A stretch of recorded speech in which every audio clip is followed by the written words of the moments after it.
আলাইকুম সুপ্রিয় শিক্ষার্থী বন্ধুরা, আশা করি তোমরা ভালো আছো, সুস্থ আছো, সুন্দর আছো।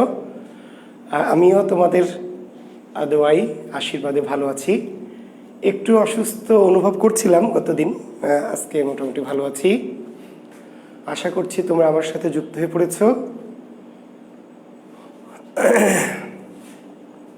আমাকে ঠিকমতো শোনা দেখা যাচ্ছে, আশা করছি ঠিকমতো তোমরা শুনতে এবং দেখতে পাচ্ছ। তাহলে আমরা ভালো আছি। মিজান এমডি মিজান আসসালামু আলাইকুম স্যার। ওয়ালাইকুম আসসালাম। ভালো আছি বাবা।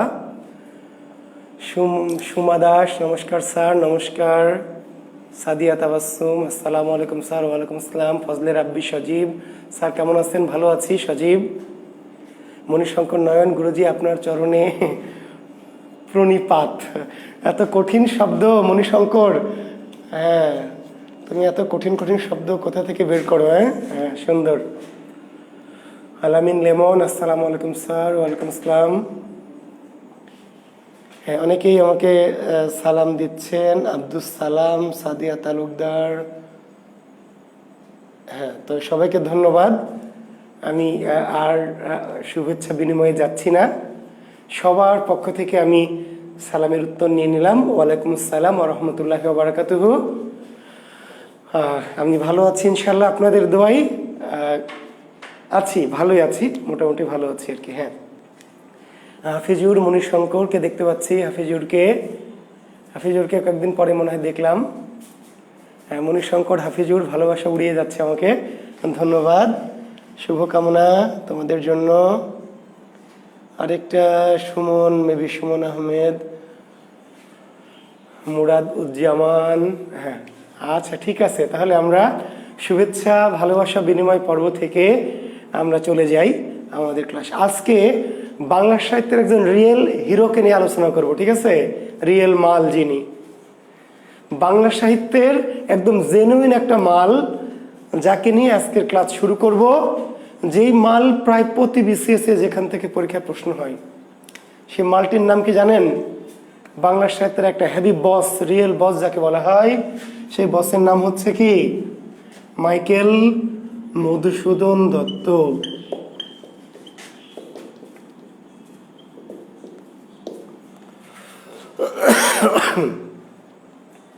জি ফাহিম ফয়সাল স্যার, আপনাকে খুব মিস করেছি। আমিও মিস করেছি ফাহিম তোমাদেরকে। আমি একটু শারীরিক আনফিট ছিলাম বলে ক্লাসে আসি নাই, আজকে ইনশাল্লাহ ভালো আছি। হ্যাঁ তো আমরা যেই সাহিত্যিককে নিয়ে আলোচনা আজকে করছি, আমরা বলেছি যে প্রথম দিকে আমরা অতি গুরুত্বপূর্ণ এবং পিএসসির সিলেবাসভুক্ত যে সাহিত্যিক, বুঝতে পারলেন, পিএসসির তালিকাভুক্ত যে সমস্ত বড় বড় সাহিত্যিক, সেই সমস্ত সাহিত্যিকদের নিয়ে আমরা আলোচনা শুরু করেছি ইনশাল্লাহ। সেই তালিকায় আজকে একজন রিয়েল বস, যার জীবনী আপনাদের সামনে নিয়ে এসেছি, তিনি হচ্ছেন মাইকেল মধুসূদন দত্ত।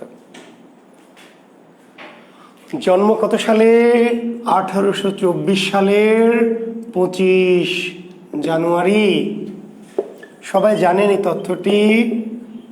যশোর জেলার কেশবপুর উপজেলার সাগরদাড়ি গ্রামে কপোতাক্ষ নদের তীরে। মাইকেল মধুসূদন দত্ত 1824 সালের 25 জানুয়ারি। জি অতি বিখ্যাত যে লেখক, তাদের শুধু জন্ম সাল না, তারিখটিও জরুরি, বুঝতে পারছেন?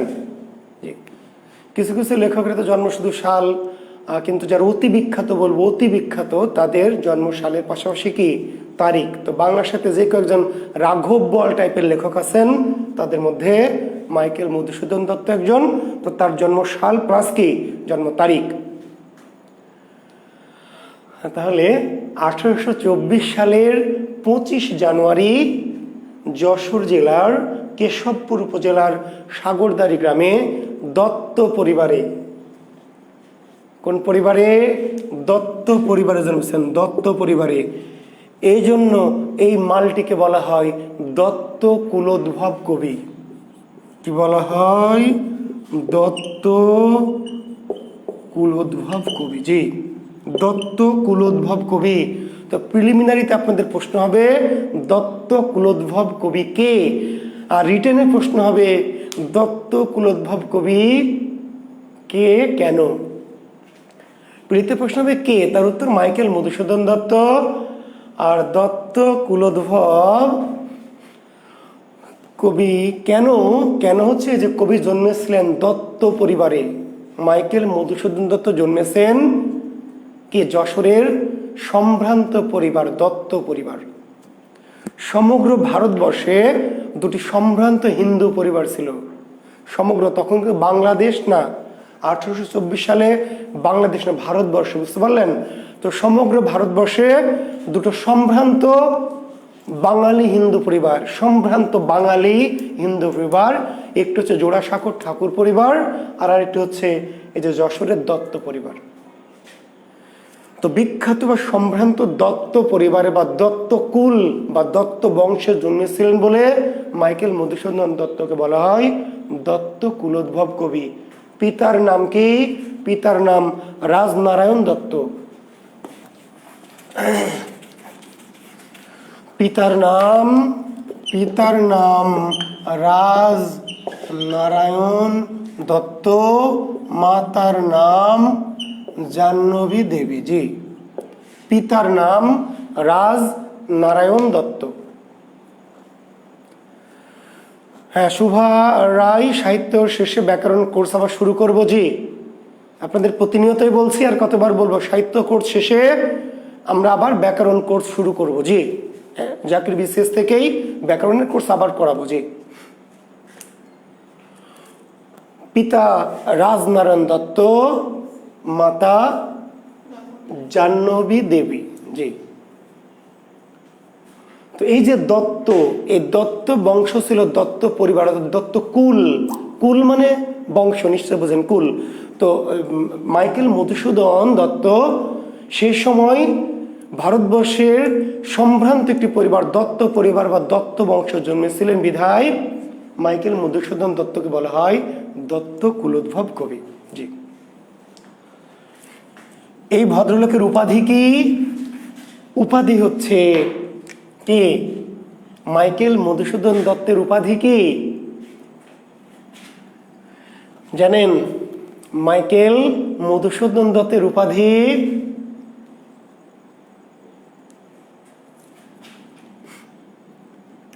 বাংলা সাহিত্যের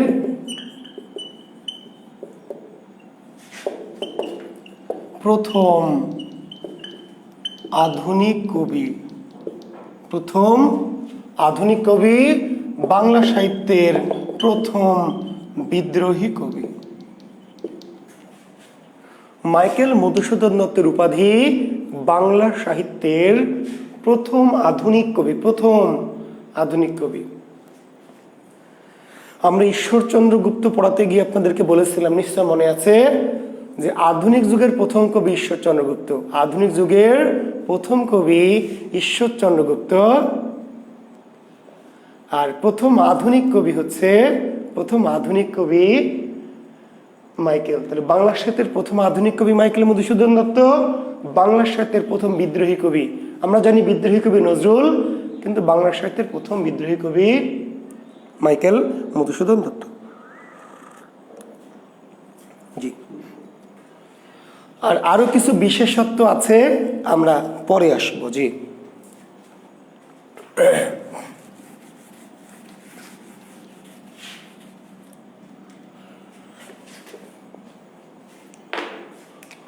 প্রথম স্ত্রী রেবেকা ম্যাকটাভিস। প্রথম স্ত্রীর নাম রেবেকা ম্যাকটাভিস, আর দ্বিতীয় স্ত্রী হলো, দ্বিতীয় wicket, Henrietta Sophia. Michael Madhusudan দুই উইকেট ফেলেছিলেন। আপনাদের বলেছি বারবার যে বড় যারা কবি, যারা বড় বড় মাপের কবি, তাই না, তাদের যেহেতু হৃদয়টা অনেক বড়, এই যে তাদের জায়গা বেশি, তো কমপক্ষে 2 উইকেট করে তারা ফেলেছেন। তো মাইকেল মধুসূদন দত্তের প্রথম স্ত্রীর নাম রেবেকা ম্যাকটাভিস, ম্যাকটাভিট লিখে ফেলেছি, রেবেকা ম্যাকটাভিস, এবং দ্বিতীয় স্ত্রীর নাম হচ্ছে হেনরিয়েটা সোফিয়া। জি,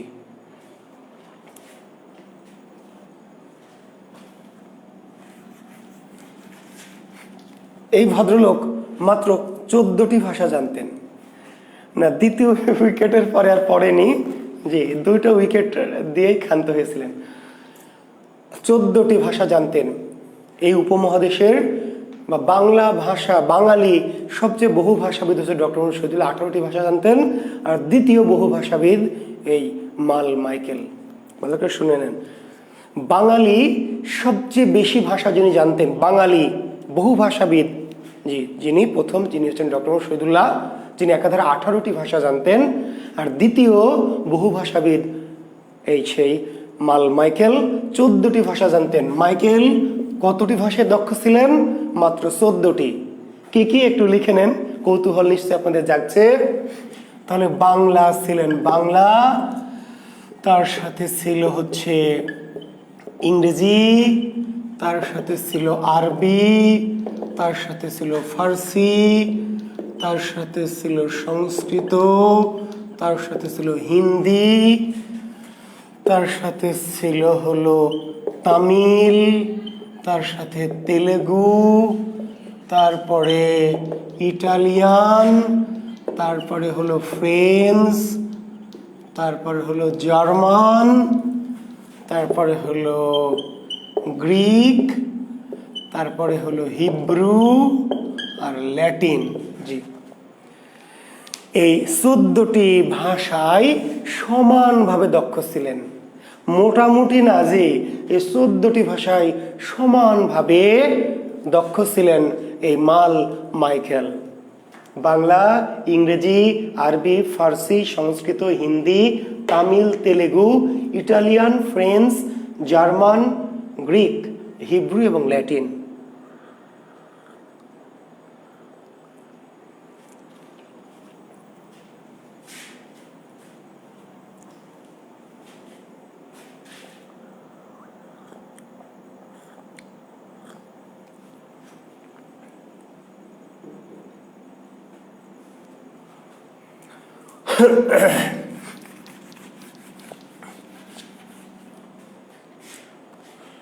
বুঝতে পেরেছেন?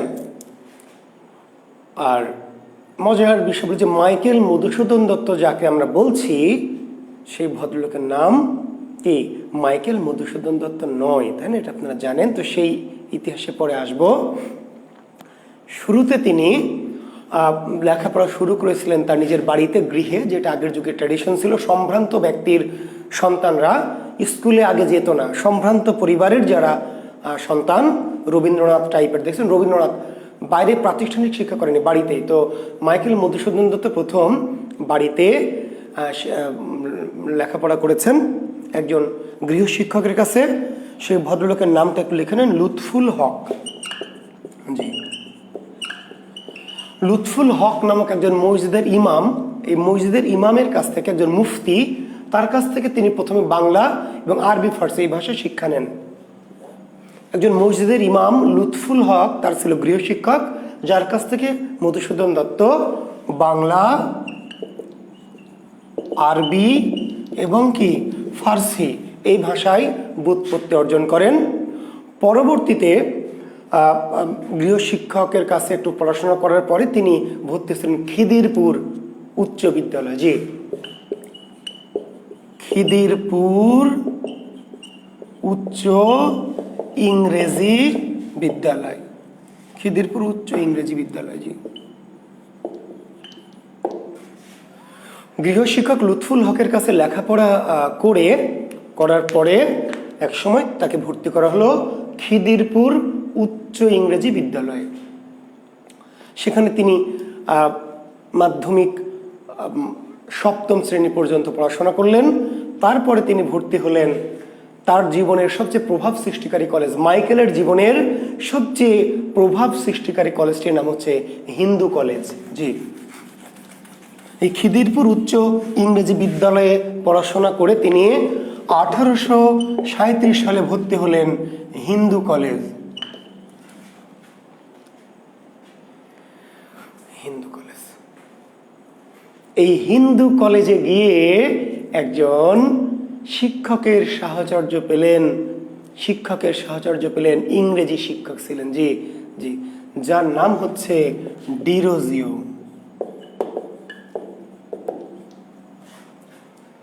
এই ডিরোজিওর একটি প্রতিষ্ঠান ছিল, একটি ক্লাব ছিল, যার নাম ছিল ইয়ং বেঙ্গল।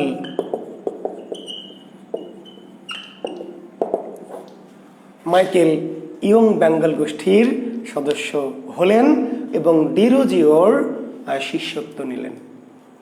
এবং এই হিন্দু কলেজে পড়ার সময়টাই হচ্ছে মাইকেলের জীবনের কি সবচেয়ে গুরুত্বপূর্ণ এবং ট্র্যাজিক সময়। জি,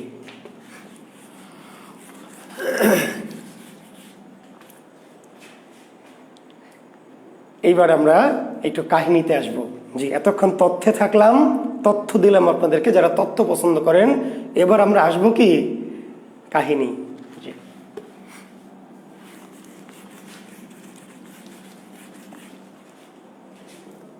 সবাই রেডি তো কাহিনী শোনার জন্য? কাহিনী শুনতে চান তো নাকি? না খালি মুখস্থ করবেন এত এত এত এত এত এত সালে এত এত, এইভাবে তো যে কোনো গাইড বই পাবেন। তাহলে জুয়েল কিবরিয়ার কাছে এসছেন কেন, তাই না? কাহিনী ঘটনাগুলি শোনার জন্য। জি, শুনবেন, ভালো মনে থাকবে, ভালো লাগবে। জি,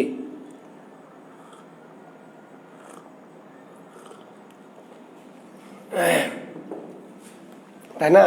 বাজারের অগা মগা জগা সব বই তো এই এই এই এই এই এই এত এত সালে, এগুলি পাওয়ার জন্য তো ভাই আমার কাছে আসার দরকার নেই, তাই না? জি, এখন দেখেন, আমরা বলেছি যে কবির নাম আমরা লিখেছি মাইকেল মধুসূদন দত্ত। তো আসলে এই ভদ্রলোকের নাম মাইকেল মধুসূদন দত্ত নয়। প্রশ্ন হবে যে মাইকেল মধুসূদন দত্তের প্রকৃত নাম কি? মাইকেল মধুসূদন দত্তের প্রকৃত নাম কি? এখন ছাত্র বলছে মাইকেল মধুসূদন দত্তের প্রকৃত নাম, এ আবার কি? মাইকেল মধুসূদন দত্তই তো নাম।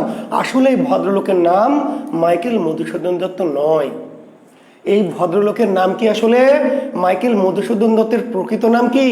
প্রকৃত নাম ছিল শ্রী মধুসূদন দত্ত। শ্রী মধুসূদন দত্ত। এই শ্রী মধুসূদন দত্তের শ্রী কেটে বিশ্রী মাইকেল যুক্ত হলো কখন? জি, নাম বাবা মার নাম রাখলো শ্রী মধুসূদন দত্ত, আর এই শ্রী মধুসূদন দত্তের শ্রী কেটে এই বিশ্রী মাইকেল যুক্ত হয়েছে কখন? 1843 সালে। মাইকেলের জীবনের একটা মাইল ফলক। জি, 1843 সালের 9 ফেব্রুয়ারি। লিখে নেন, 1843 সালের 9 ফেব্রুয়ারি।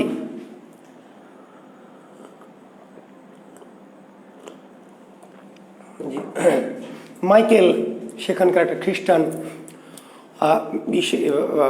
ধর্মকেন্দ্রে গিয়ে খ্রিস্ট ধর্মে দীক্ষিত হলেন 1843 সালে। মাইকেল কত সালে মাইকেল হলেন, বা মধুসূদনের নামের সাথে মাইকেল কত সালে যুক্ত হলো? মধুসূদন কবে খ্রিস্ট ধর্মে দীক্ষিত হলেন? মধুসূদন কত সালে ধর্মান্তরিত হলেন? ঠিক আছে, এই যত কিছু প্রশ্ন। জি, 1843 মাইকেলের জীবনের একটা মাইল ফলক। কিন্তু এই যে কেন খ্রিস্ট ধর্ম গ্রহণ করলেন, কি এমন ঘটনা ঘটলো যে তিনি খ্রিস্ট ধর্মে দীক্ষিত হলেন, সেটি তো কথা। ভালো করে শোনেন। মাইকেল মধুসূদন দত্তকে আমরা বলছি বাংলা সাহিত্যের প্রথম আধুনিক কবি। বাংলা সাহিত্যের প্রথম আধুনিক কবি।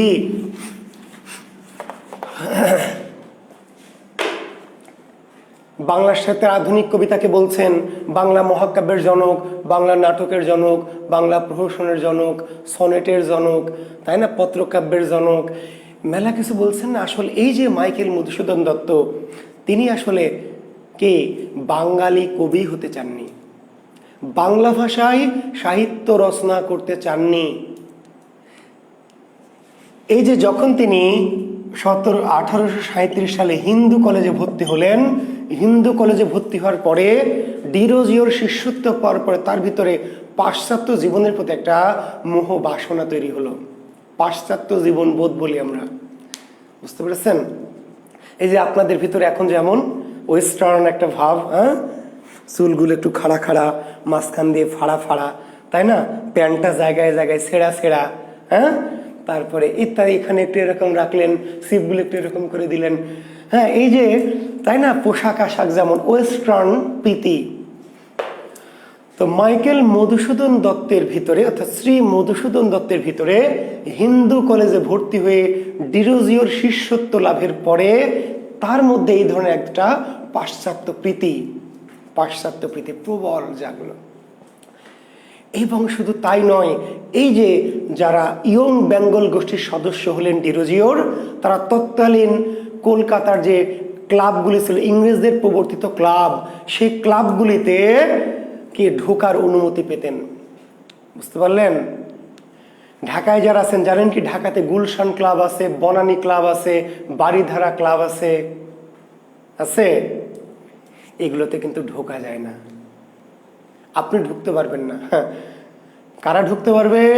যারা ওই সমস্ত ক্লাবের সভ্য সদস্য। এবং ওইখানে কি হয় জানেন তো? জানেন না? জি, এই জায়গায় রাতে কি হয়? পার্টি, জি, ডিজে পার্টি, হ্যাঁ, এরকম নাচ গান হয়।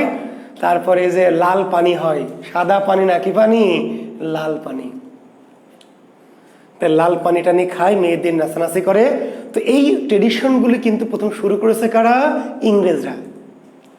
বুঝতে পারলেন? চট্টগ্রামেও ছিল। চট্টগ্রামে আপনারা জানেন যে ইউরোপিয়ান ক্লাব, আপনারা জানেন কি, প্রীতিলতা ওয়াদ্দেদার যে ক্লাব আক্রমণ করেছিল, ধরা পড়েছিল, প্রীতিলতা ওয়াদ্দেদার, সেই ক্লাবটার নাম ছিল ইউরোপিয়ান ক্লাব। এই সমস্ত ক্লাবে এই ইংরেজরা কি মেয়ে মানুষ নিয়ে গিয়ে একটু ফুর্তি ফার্তি করতো, মদ টদ খেত। আর এই বাঙালি যারা ইয়ং বেঙ্গল গোষ্ঠীর সদস্য, এরা কিন্তু ওইখানে প্রবেশের অধিকার পেত। এবং মাইকেল মধুসূদন দত্তরা ভাবলো যে বাঙালি জীবন কোনো জীবন হলো? বাঙালি জীবনটা কেমন? বাঙালি জীবন হচ্ছে poor, nasty, shabby, disgusting, uneducated, uncivilised. এই যারা আধুনিক উচ্চশিক্ষিত বাঙালি যুবক, যারা ইয়ং বেঙ্গল গোষ্ঠীর সদস্য হলেন, তারা পাশ্চাত্য জীবন বোধে কি বিশ্বাসী হয়ে গেলেন এবং ভাবলেন যে বাঙালি জীবন কোনো জীবন না, এই জীবনটা হচ্ছে একেবারেই কি poor, nasty, shabby, disgusting, uneducated, uncivilised. তাহলে জীবন কোনটা? জীবন হচ্ছে ওয়েস্টার্ন যে জীবন, ইংরেজদের জীবন। বাঙালি জীবন, ভারতীয় জীবন কি জীবন বলেন? সারাদিন মাঠে ঘাটে কলকারখানায় কাজ করো, আর সন্ধ্যায় বাড়িতে ফিরে যাও, গিয়ে পুঁটি মাছের ঝোল আর বেগুন ভর্তা দিয়ে ভাত খেয়ে একই বউ নিয়ে সারা রাত ঘুমাও। How disgusting. মাইকেল মধুসূদন দত্তরা বললেন যে one woman with whole life, how disgusting. এটা কোনো হইল? একটা মেয়ে মানুষ নিয়ে সারা জীবন থাকা, এটা কেমন? How disgusting, how uncivilised. তো জীবন কেমন হবে? জীবন হবে কি ওই যে রাতে রাতে নাইট ক্লাবে যাব, কি হাতে থাকবে লাল পানি এক হাতে, আর এক হাতে লাল সুন্দরী, তাই না? এইভাবে গোল গোল করে কি করব? ঘুরে ঘুরে ঘুরে ঘুরে নেচে নেচে ছেড়ে দিব, হ্যাঁ, কোমর ধরে ধরে টানবো, আবার দূরে দিব, আবার টানবো, আবার দূরে দিব, তাই না? কি মজা বলেন? তারপর আবার ঘুরিয়ে ঘুরিয়ে তখন ছেড়ে দিব, এই মালটা একজনের কাছে চলে যাবে, এই পাশ থেকে আরেকটা আসবে, আবার ধরে নেবেন। ব্যালি ড্যান্স, বোঝেন? ব্যালি ড্যান্স, জি, পার্টি ড্যান্স। এই যতটা মেয়ে থাকবে সবাইকে ভাগে পাবেন এক সময় না এক সময়, জি, ভাগে বারবার ঘুরে ঘুরে একজনের কাছ থেকে আরেকজন এভাবে ঘুরতে থাকবে। তো বলেন এই না মধুর জীবন? এই যে ইয়ং তরতাজা মাইকেল মধুসূদন দত্ত, তারা ভাবলেন যে এই তো জীবন, জীবন যদি সংক্ষিপ্ত হয় তাহলে এইরকমই তো মজা, অল্প দিনে যত বেশি মজা করা যায়। কাজেই তারা প্রচন্ড পাশ্চাত্য জীবনের প্রতি তারা কি করলেন? তাদের জীবনের মোহ তৈরি হলো। কিন্তু বাদ সাধলো কে? পিতা কে? রাজনারায়ণ দত্ত। যখন জানতে পারলো যে ছেলের এই অবস্থা, তখন তাকে বাধা দিতে লাগলো, নিষেধ করতে লাগলো, ধর্মের কে দোহাই দিতে লাগলো। তখন মধুসূদন চিন্তা করলেন যে হিন্দু ধর্ম একটা ভুয়া ধর্ম। মাইকেলরা চিন্তা করলো, মধুসূদনরা, হিন্দু ধর্ম একটা কি ভুয়া ধর্ম। জি, কেন ভুয়া ধর্ম? বলছে যেই ধর্ম জীবনকে উপভোগ করার সুযোগ দেয়নি, এটা কোনো ধর্ম হলো? তো হিন্দু ধর্ম, মুসলমান ধর্ম, এই ধর্মগুলি ছিল কি একটু কনজারভেটিভ, একটু রেস্ট্রিক্টেড ধর্ম। জি, হিন্দু ইসলাম এই ধর্মগুলো কিন্তু এরকম ভোগবাদী জীবনের মানে সুযোগটা কম। তখন তারা এই সমস্ত ধর্ম বললেন যে হিন্দু ধর্ম এটা চলবে না। যেই জীবনকে ভোগ করার সুযোগ দেয়নি, জীবনটা কেমন হবে? Eat drink and be merry, eat drink and be merry, খাও দাও ফুর্তি করো। জি, ইপিকিউরিয়ান দর্শন, বুঝলেন? পাশ্চাত্য জীবন দর্শনটা কি? ইপিকিউরিয়ান দর্শন বলি আমরা।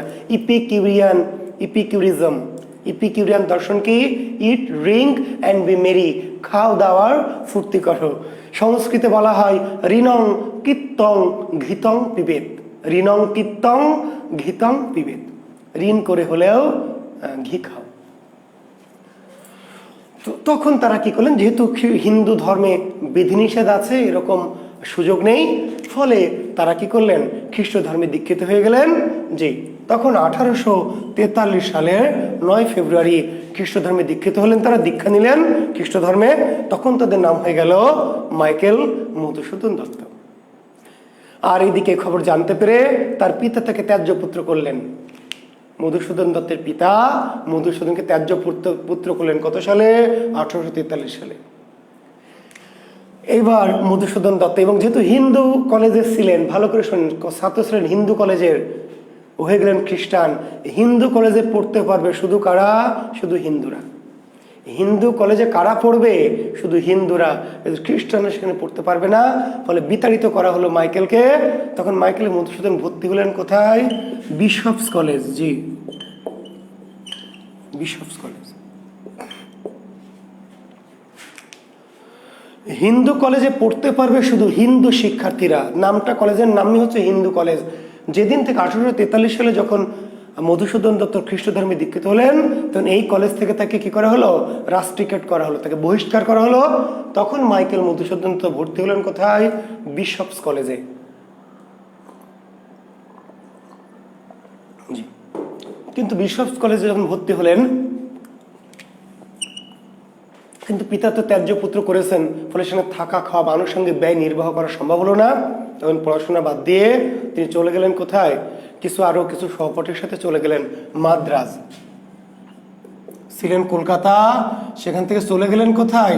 মাদ্রাজ গেলেন। মাদ্রাজ 1848 সালে মাইকেল মধুসূদন দত্ত মাদ্রাজ চলে গেলেন, এবং সেখানে গিয়ে তিনি কি করবেন? পিতা ত্যায্য পুত্র করেছেন, টাকা পয়সা দেওয়া বন্ধ করে দিলেন। তখন তিনি ওখানে গিয়ে খ্রিস্টানদের একটি স্কুলে ইংরেজি টিচার হিসাবে একটু নিয়োগ লাভ করলেন। পরে তার অর্থ কষ্টটা একটু দূর হলো। পাশাপাশি তিনি সেই সময় থেকে ইংরেজিতে কবিতা লেখা শুরু করলেন। ওই যে পাশ্চাত্য জীবনবোধ, এবং তার ভিতরে এমন স্পৃহা প্রচণ্ড যে তিনি বাঙালি জীবন, বাংলা ভাষা, এগুলির প্রতি তার চরম অবজ্ঞা। বাঙালি জীবন, বাংলা ভাষা, এগুলির প্রতি তার চরম অবজ্ঞা, চরম অনীহা। তিনি বাংলা ভাষাকে বললেন মেছুনির ভাষা। কি ভাষা? মেছুনির ভাষা, মুচি ম্যাথরের ভাষা। বাংলা কাদের ভাষা? বাংলা মুচি ম্যাথরের ভাষা। মনে আছে কি, আমি যখন চর্যাপদ পড়িয়েছিলাম শিক্ষার্থী বন্ধু, আপনাদের মনে আছে? ভুসুকুপা কি বলেছিল? আজি ভুসুকু বঙ্গালী ভৈলি নিয় ঘরিণী চণ্ডালী। মনে আছে কেন বলেছিল? কারণটা কিন্তু খুবই যৌক্তিক। বাংলা ভাষা আসলে গরিবের ভাষা, দুঃখী মানুষের ভাষা, নিম্ন স্তরের মানুষের ভাষা। এটি ইতিহাস, এটি নৃতত্ব। আপনি বিশ্বাস করেন বা না করেন, মানেন বা না মানেন, বাংলা ভাষা কিন্তু উচ্চ শ্রেণীর মানুষের ভাষা না।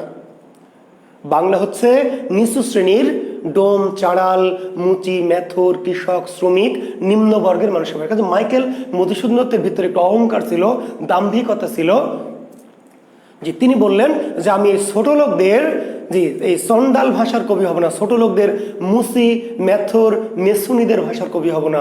কি হব? I would be Shakespeare. কি হবেন? Shakespeare. I would be Shakespeare. তার প্রিয় কবি ছিল কে? প্রিয় কবি ছিল শেক্সপিয়ার, প্রিয় কবি ছিল বাইরন, প্রিয় কবি ছিল শেলি, কিটস, এই সমস্ত বিখ্যাত ইংরেজ কবিরা। এবং তিনি কি করতেন? তিনি এই তখন থেকে ইংরেজিতে কবিতা লেখা শুরু করলেন, ইংরেজি ভাষায়। তো ইংরেজি ভাষার কবিতা লিখবেন, নাম দিবেন মাইকেল মধুসূদন দত্ত, তাই কি মানুষ খাবে? তখন ইংরেজিতে যে কবিতা লিখতে শুরু করলেন, তখন কবি হিসাবে নিজের নাম দিলেন কি? Timothy pen poem.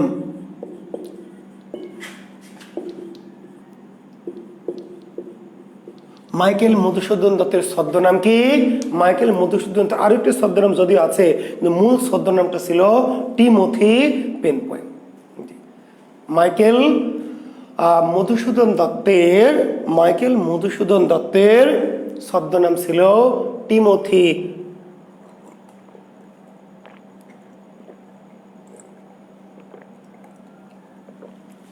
Pen poem.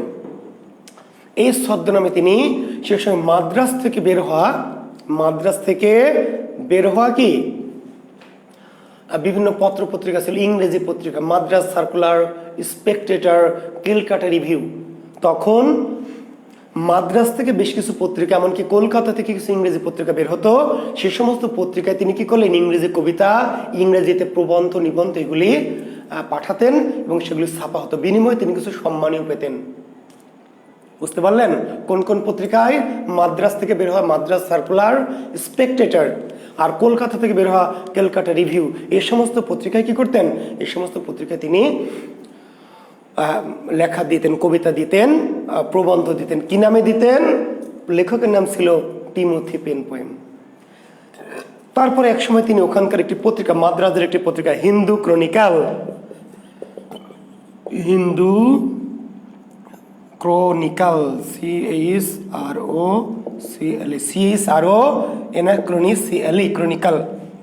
এই পত্রিকার সম্পাদকের দায়িত্ব পান। কোনো বই আছে সহকারী সম্পাদক, কোনো বই আছে সম্পাদক। জি, হিন্দু ক্রনিক্যাল। তাহলে মাইকেল মধুসূদন দত্ত কোন পত্রিকার সম্পাদক ছিলেন? মাইকেল মধুসূদন দত্ত সম্পাদিত পত্রিকার নাম কি? যদি কখনো এই জটিল প্রশ্নটি আসে তাহলে তার উত্তর দিবেন হিন্দু ক্রনিক্যাল। মাদ্রাজ থেকে প্রকাশিত একটি পত্রিকা হিন্দু ক্রনিক্যাল। এই পত্রিকার একসময় সম্পাদকের দায়িত্ব পান মধুসূদন দত্ত এবং মাদ্রাজ বিশ্ববিদ্যালয় স্কুলে তিনি শিক্ষক হিসেবে নিয়োগ পান। প্রথমে একটি খ্রিস্টানদের একটি স্কুলে নিয়োগ পেয়েছিলেন, পরবর্তীতে তিনি ওখান থেকে একটি বড় স্কুল মাদ্রাজের কি মাদ্রাজ বিশ্ববিদ্যালয় স্কুল, মাদ্রাজ ইউনিভার্সিটি স্কুলে তিনি ইংরেজি শিক্ষক হিসাবে একটু ভালো পদে, দ্বিতীয় শিক্ষক বলা হয়, সেকেন্ড টিচার পদে নিয়োগ পেলেন এবং তার জীবনটা একটু সচ্ছল হলো। কিন্তু তার মনের মধ্যে খুবই কষ্ট। জি, মনের মধ্যে কষ্ট কেন? কষ্ট হচ্ছে এই জন্য যে লেখালেখি করে তিনি সুনাম কামাতে পারছেন না। মাইকেলের ছিল প্রচন্ড যশ অভিলাষ। মাইকেলের দোষ বা গুণ যাই বলে সেটা একটাই ছিল, কি? প্রচন্ড কি যশ। কি কত সালে? রাজকুমার স্যার কত সালে? কি কত সালে রে ভাই? কি কত সালে? তো এই বিশপস কলেজে ইংরেজির দ্বিতীয় সেকেন্ড টিচার পদে নিয়োগ পেলেন। হিন্দু ক্রনিক্যাল পত্রিকার সম্পাদক 1848 সালে। এই ঘটনাগুলি সবই কি 1848 সালে। জি,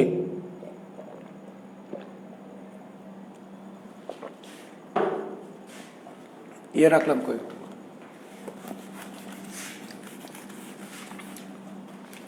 এরপর একটা কবিতার বই লিখলেন মাইকেল মধুসূদন দত্তের। প্রথম গ্রন্থের নাম কি?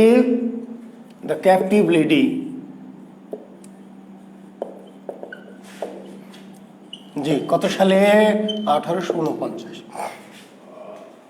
মাইকেল মধুসূদন দত্তের জি প্রথম গ্রন্থের নাম কি?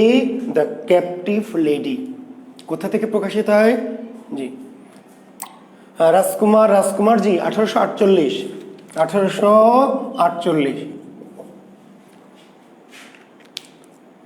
পত্রিকার সম্পাদক হন 1848 সালে। তো এই ক্যাপটিভ লেডি মাইকেল মধুসূদন দত্তের প্রথম গ্রন্থের নাম কি? প্রথম গ্রন্থ। এর আগে তিনি অনেক কবিতা লিখেছেন, কিন্তু প্রথম গ্রন্থের নাম হচ্ছে কি? প্রথম গ্রন্থের নাম কি? The captive lady. এটি বের হয় কত সালে? মাইকেলের প্রথম গ্রন্থ কত সালে প্রকাশিত হয়? 1849 সালে। কোথা থেকে? মাদ্রাজ থেকে। তার সাথে আরও দুটি ইংরেজি গ্রন্থ তিনি লিখেছিলেন, যদিও এই গ্রন্থগুলি সম্পূর্ণ অসম্পূর্ণ গ্রন্থ। একটি হচ্ছে vision of the past, vision of the past, হচ্ছে রিজিয়া। রিজিয়া ছিল নাটক, জি। মাইকেল মধুসূদন দত্তের ইংরেজিতে লেখা গ্রন্থ, মাইকেল মধুসূদন দত্তের ইংরেজিতে লেখা গ্রন্থগুলো কি কি? Captive lady, vision of the past এবং রিজিয়া, জি। এগুলো সব অসম্পূর্ণ। রিজিয়া অসম্পূর্ণ নাটক, এটা মাইকেলের ইংরেজি নাটক। মাইকেল মধুসূদন দত্তের ইংরেজি নাটকের নাম হচ্ছে রিজিয়া, জি। তো প্রথম কাব্য দ্য ক্যাপটিভ লেডি, ঠিক আছে, তার পাশাপাশি তিনি লিখেছিলেন ভিশন অফ দ্য পাস্ট এবং রিজিয়া নামক একটি ইংরেজিতে নাটক। এইভাবে বিপুলভাবে সাহিত্য চর্চা শুরু করলেন এবং তার উদ্দেশ্য ছিল কি? উদ্দেশ্য ছিল খ্যাতি, যশ, প্রতিপত্তি, সুনাম, কিন্তু কিছুই পেলেন না, কিছুই পেলেন না। তার এই লেখা কেউ পড়লো না, বাঙালিরা তো পড়লই না। ইংরেজদের যাদের তিনি 2-4 কপি দিলেন পড়ার জন্য, যে সৌজন্য করে পড়ে তারা প্রশংসা করবে, খুশি হবে, বলবে যে মাইকেল একটা মাল, হ্যাঁ, কিন্তু খুশি তো হলোই না। ইংরেজরা পড়ে পরামর্শ দিল, শুভাকাঙ্ক্ষীরা, যে মাইকেল তুমি ইংরেজিতে না লিখে বরং মাতৃভাষা লেখো, কারণ সাহিত্য মাতৃভাষা ছাড়া সাহিত্য চর্চা খুব কঠিন। মনে করেন কথা বলা, yes no very good thank you I love you stupid nonsense idiot, এই কথা বলা আর সাহিত্য লেখা দুটো আলাদা। আপনি বাংলায় কথা বলতে পারেন সুন্দর, তার মানে কি সাহিত্য লিখতে পারেন? সাহিত্য হচ্ছে একেবারে অন্তর আত্মা থেকে আসে। মাতৃভাষা ছাড়া সাহিত্য রচনা করা খুবই টাফ, কারণ সাহিত্যের সাথে মানুষের কি মমত্ববোধ, অন্তর আত্মার একটা জড়িত আছে। কাজেই আমি অন্য ভাষা পারি মানে সে ভাষায় সাহিত্য লিখতে পারবো, বিষয়টা তো সহজ নয়। তো ইংরেজ বন্ধুরা তাকে পরামর্শ দিল যে তোমার যে ভাবটা আছে, তুমি যদি ইংরেজিতে না লিখে বাংলায় লেখার চেষ্টা করো তাহলে মানে ভালো হবে। মাইকেল এতে খুব মনক্ষুণ্ণ হলেন, খুব দুঃখ পেলেন, হতাশ হলেন। কিন্তু তার স্বপ্ন, তখন তিনি ভাবলেন যে না, আসলে এই ভারতবর্ষে থেকে আমাকে কেউ বুঝবে না, আমার কেউ মূল্য দিবে না, এই সমস্ত ভেতো বাঙালিরা আমার মূল্য দিবে না, আমাকে কোথায় যেতে হবে? লন্ডন। লন্ডন স্বপ্ন দেখতে শুরু করলেন যে এই ভারতবর্ষে আমার প্রতিভার মূল্য এরা কেউ বুঝবে না, এরা আমাকে মূল্য দিবে না, মূল্যায়ন করবে না, এদের কাজে আমাকে ইংল্যান্ড যেতে হবে। এরকম স্বপ্ন দেখা শুরু করলেন, লিখতে থাকলেন আর ইংল্যান্ড যাওয়ার প্ল্যান করতে থাকলেন। এর মধ্যে প্রথম খ্রিস্টান মেয়ে প্রথম বিয়ে করে ফেলেছেন ইংরেজ, প্রথম স্ত্রী মনে আছে তো, রেবেকা ম্যাকটাভিস। প্রথম স্ত্রী রেবেকা ম্যাকটাভিসের সঙ্গে তার বিবাহ বন্ধন আবদ্ধ হয়েছেন এর মধ্যে, অর্থাৎ এই সময়টায় তার জীবনে প্রথম স্ত্রীর আবির্ভাব ঘটেছে। ইংরেজি সাহিত্যগুলো লিখলেন এবং বিদেশে যাওয়ার জন্য প্ল্যান করছেন। কিভাবে? ইংরেজ রমণীকে বিয়ে করেছেন, কেন জানেন? ইংরেজ রমণীকে বিয়ে করেছেন কেন? খ্রিস্টান মেয়ে রেবেকা ম্যাকটাভিসকে বিয়ে করেছেন কেন? যাতে সহজেই কি বিদেশ যেতে পারেন। এখন অনেকে আছে কি করে, দেখবেন পত্রিকা বিজ্ঞাপন দেয়, বিদেশি মেয়েদেরকে বিয়ে করতে চায় বিদেশ যাওয়ার জন্য, ঠিক আছে। এখন খোরশেদ আলম খোকন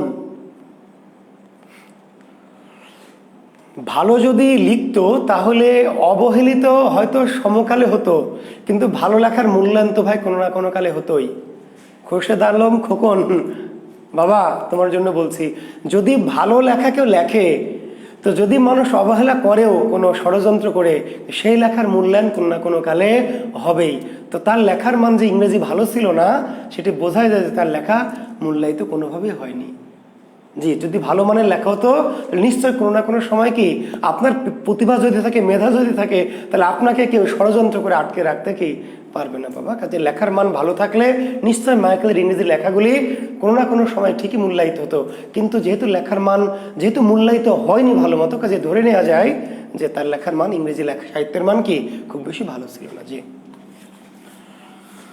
আচ্ছা। এর মধ্যে 1855 সালে তার জীবনে খবর হলো তার পিতা রাজনারায়ণ দত্ত মারা গেলেন। 1855 সালে তার পিতার কি পিতৃবিয়োগ অর্থাৎ পিতার মৃত্যু, রাজনারায়ণ দত্ত মারা গেলেন, সেই খবর তার কাছে এলো। বুঝতে পারলেন? যখন পিতা মারা গেলেন তখন তিনি পিতার মৃত্যুর সংবাদ পেয়ে আবার ফিরে গেলেন তার বাড়িতে, সেখানে গেলেন এবং ওই বছরে তার প্রথম স্ত্রীর সাথে তার বিবাহ বিচ্ছেদ ঘটল। প্রথম স্ত্রীর সাথে তার বিবাহ বিচ্ছেদ ঘটে গেল, তার সাথে বনিবনা হচ্ছিল না, নানান কারণে তার সাথে মানসিক দ্বন্দ্ব তৈরি হয়েছিল। 1855 সালে তার পিতৃবিয়োগ এবং ওই বছরের প্রথম স্ত্রী রেবেকা ম্যাকটাভিসের সাথে তার বিবাহ বিচ্ছেদ ঘটে। 1 বছর বাড়িতে ছিলেন তিনি, তারপর তিনি সেখান থেকে আবার কোথায় চলে এলেন? কলকাতায় চলে এলেন। বাড়ি মানে যশোরে ছিলেন, জি যশোরে ছিলেন। তারপর যশোর থেকে কি পরের বছর তিনি 56 সালের দিকে তিনি চলে এলেন কলকাতায়। কলকাতায় প্রত্যাবর্তন করলেন এবং কলকাতায় এসে ওখানকার একটা পুলিশ কোর্ট বলা হয়, কলকাতার পুলিশ কোর্ট, জি পুলিশ কোর্টে দোভাষীর চাকরি নেন, দোভাষী ইন্টারপ্রেটার কোর্টে, যে পুলিশ কোর্টে দোভাষীর চাকরি নিলেন। আপনারা জানেন যে সেই সময়ের জজ সাহেবরা ছিল ইংরেজ, জজ সাহেবরা ছিল কি ইংরেজ, কিন্তু সাক্ষী বা উকিল বা আসামি তারা তো ছিল বাঙালি বা ভারতীয়। ফলে আসামিরা কি বলে বা সাক্ষী কি বলে এইটা তো জজ বুঝতে পারতো না।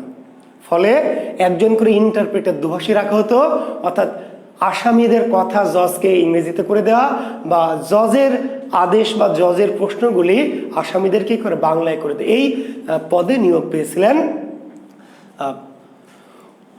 মধুসূদন দত্ত। এবং ইতিমধ্যে যেটা করেছেন যে মাইকেল মধুসূদন কিন্তু জমিদার, সম্ভ্রান্ত জমিদার ছিলেন, তার পিতা রাজনারায়ণ দত্ত তিনিও ছিলেন আইন ব্যবসায়ী, আর কি আইন ব্যবসায়ী।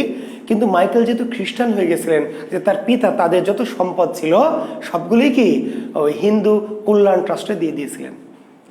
মাইকেল মধুসূদন ভেবেছিল যে তার সমস্ত সম্পত্তির মালিক সে হবে পিতার মৃত্যুর পরে, কিন্তু দুর্ভাগ্য মাইকেলের পিতা রাজনারায়ণ দত্ত এত একনিষ্ঠ হিন্দু ছিলেন যে খ্রিস্টান সন্তানকে তার সম্পত্তি দেননি। তিনি তার সম্পদগুলো দান করে গিয়েছিলেন হিন্দু কল্যাণ ট্রাস্ট বা হিন্দু দেবোত্তর সম্পত্তি হিসাবে উইল করে গিয়েছিলেন।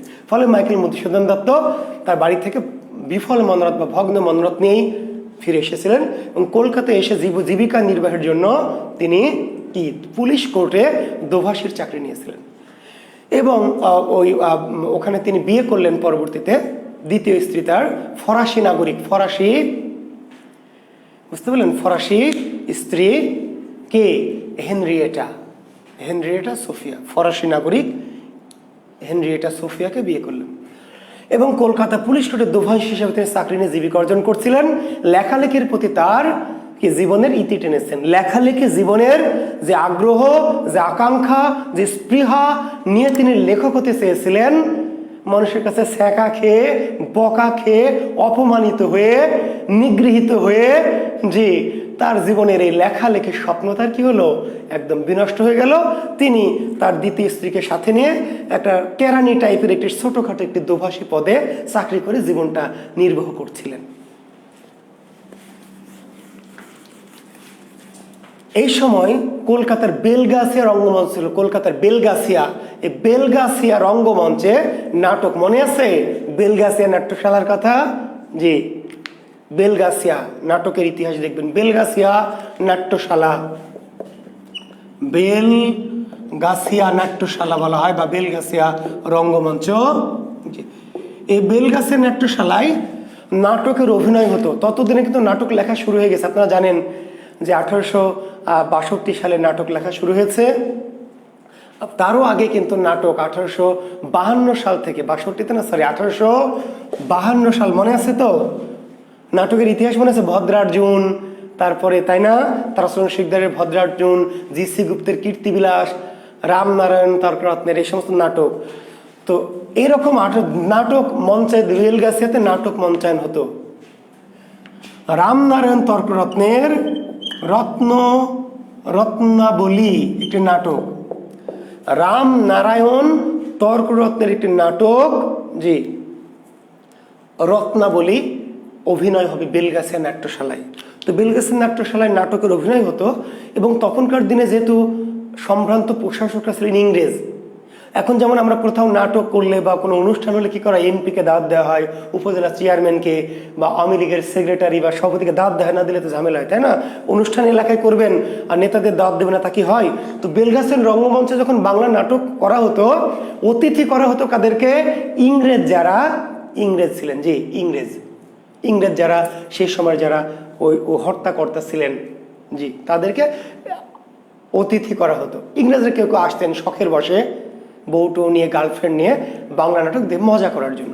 তো তারা যখন আসতেন বাংলা নাটক দেখবেন, তো তাদেরকে কি করা হতো, ওই বাংলা নাটকের ইংরেজি করে তাদের হাতে দেওয়া হতো পড়ার জন্য, যেন তারা নাটকটা কিছুটা বুঝতে পারেন। অভিনয়টা হতো বাংলা নাটক, কিন্তু ইংরেজ যারা অতিথি আসতো তাদের কাছে কি করা হতো, এই বাংলা নাটকের ইংরেজি অনুবাদ করে তাদের হাতে ধরিয়ে দেওয়া হতো, যাতে তারা ইংরেজি নাটকটা পড়ে বাংলা নাটকটা কিছুটা বুঝতে পারে। তো রত্নাবলী নাটকের অভিনয় হবে, রামনারায়ণ তর্করত্নের রত্নাবলী নাটক অভিনয় হবে বেলগাছি রঙ্গমঞ্চে।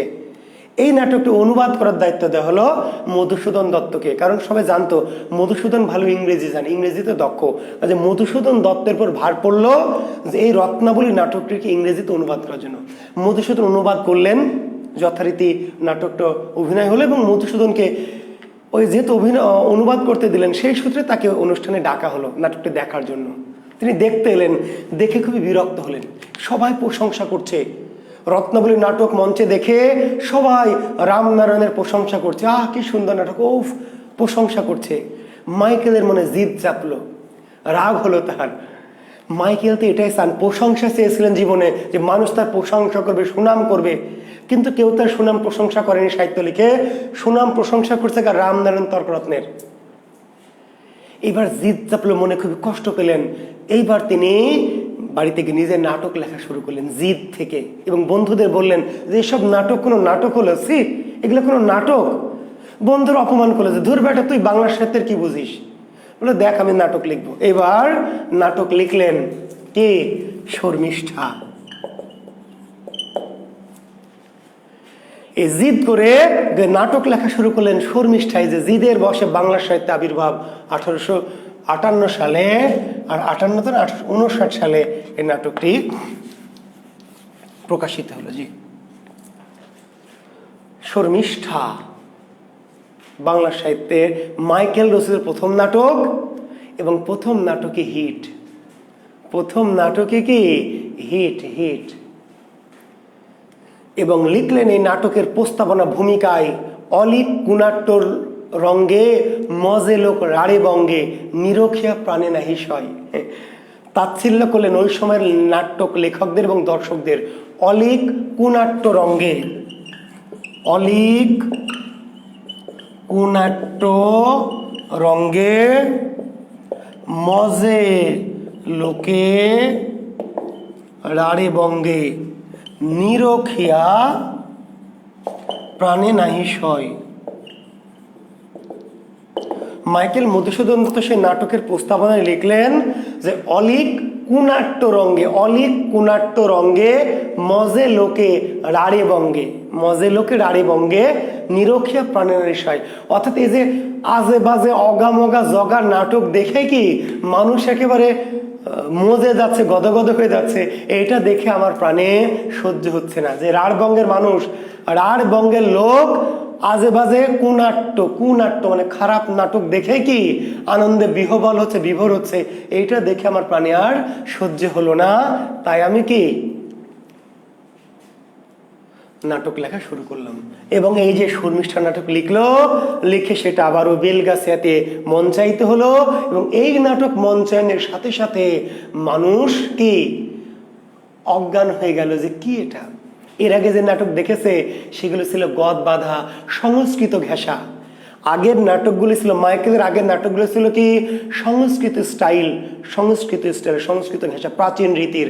আর মাইকেল মধুসূদন দত্ত ভারতীয় চরিত্র নিলেন। এই শর্মিষ্ঠা কিন্তু কি জি মহাভারতের, জি শর্মিষ্ঠা যজাতি দেবযানী, ভারতীয় কাহিনীটা নিলেন, কিন্তু স্টাইল বা ফ্যাশন যুক্ত করলেন কি ওয়েস্টার্ন। এইটাই মাইকেলের কৃতিত্ব। ভারতীয় চরিত্র নিলেন, ঘটনা নিলেন, কাহিনী নিলেন, কিন্তু জামা কাপড় পরালেন কি জি ওয়েস্টার্ন। ফলে মানুষের চোখে ধাঁধা লেগে গেল। মাইকেলের সকল নাটকের কাহিনী বা গ্রন্থের কাহিনী ভারতীয়, কিন্তু তার স্টাইল, তার ফ্যাশন, তার ডিজাইন কিংবা তার গঠন কাঠামোটা কি ওয়েস্টার্ন। এই শর্মিষ্ঠা মাইকেল মধু যখন লিখলেন এবং যখন তিনি মানুষ প্রশংসা করলো, তার বাহবা দিল, এইবার মাইকেলের সাইকেল চালানোর গতি বেড়ে গেল। ওরে সর্বনাশ, এটাই তো তিনি চান। মাইকেল তো একটা জিনিস জীবনে চেয়েছেন, প্রশংসা, সুনাম, মানুষ তাকে যশ করবে, বাহবা দিবে। যখন শর্মিষ্ঠা নাটক লিখে পেয়ে গেলেন, এইবার তাকে আর কে ঠেকায়। এইবার পরের বছর 1860 সালে লিখে ফেললেন পদ্মাবতী। জি, ওই যে কাহিনী ভারতের হিন্দি পদ্মাবত কাহিনী, ওই যে পদ্মাবতী মনে আছে তো, ওই যে আলাউলের পদ্মাবতী, জি ওই একই পদ্মাবতী মাল। আলাউলের যে পদ্মাবতী কাব্য, সেই পদ্মাবতীকে নিয়েই মাইকেল লিখলেন নাটক। তাহলে কাহিনীটা ভারতীয়, কিন্তু স্টাইল, ডিজাইন, স্ট্রাকচারটা কোথাকার? ওয়েস্টার্ন। পদ্মাবতী 1860। এবার মাইকেলকে আর পাইকে, চারিদিকে প্রশংসার বন্যা শুরু হয়ে গেল। মানুষ মাইকেলের নাটক দেখতে পাগল হয়ে গেল। এবার মাইকেল বুঝতে পারলেন যে ইংরেজি সাহিত্যের পিছনে যতদিন ধরে তিনি ছুটেছেন, ততদিন যদি তিনি ইংরেজি সাহিত্যের পিছনে না ছুটতেন, তাহলেই কি তার ভালো হতো। তিনি বুঝতে পারলেন, অনুভব করলেন, অনুধাবন করলেন, এবং এই অনুধাবন থেকে তিনি 1860 সালে দুটো গ্রন্থ লিখলেন। জি, কি গ্রন্থ? একটি গ্রন্থের নাম হচ্ছে একেই কি বলে সভ্যতা। একেই কি বলে সভ্যতা, রস্বইকার।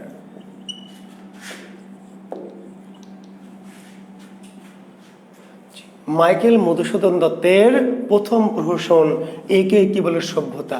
এবং শুধু মাইকেলের প্রথম না, বাংলা সাহিত্যের প্রথম, এবং বাংলা সাহিত্যের প্রথম সার্থক প্রহসন। বাংলা সাহিত্যের প্রথম প্রহসন একে কি বলে সভ্যতা। কত সালে? 1860 সালে। বাংলা সাহিত্যের প্রথম প্রহসন, শুধু বাংলা সাহিত্যের প্রথম প্রহসন না, কে?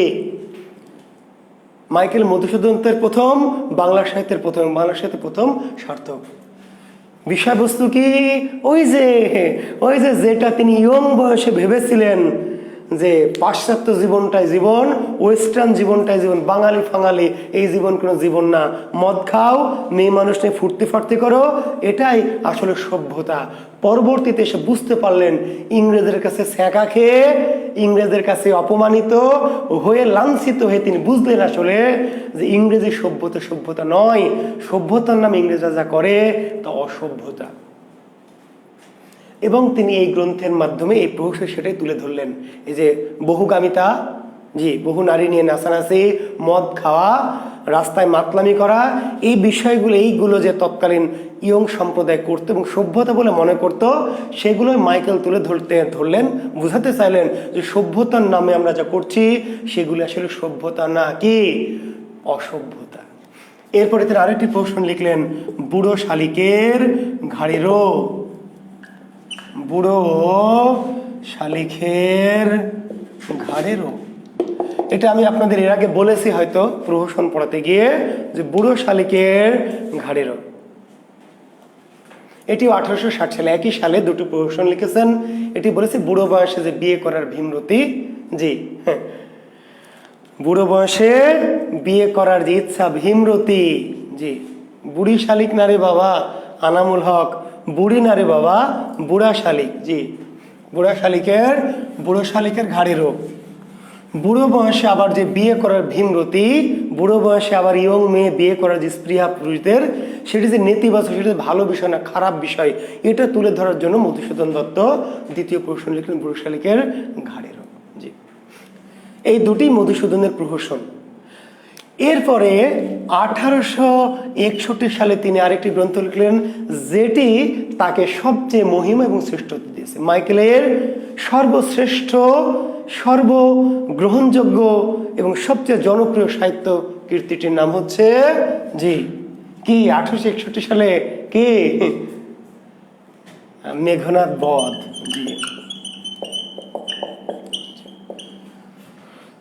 মাইকেল মধুসূদন দত্তের সবচেয়ে গুরুত্বপূর্ণ শ্রেষ্ঠ যে অবিসংবাদী গ্রন্থের নাম হচ্ছে মেঘনাদ বধ কাব্য। সালটি অতি অতি অতি গুরুত্বপূর্ণ। জি, 1861 সালে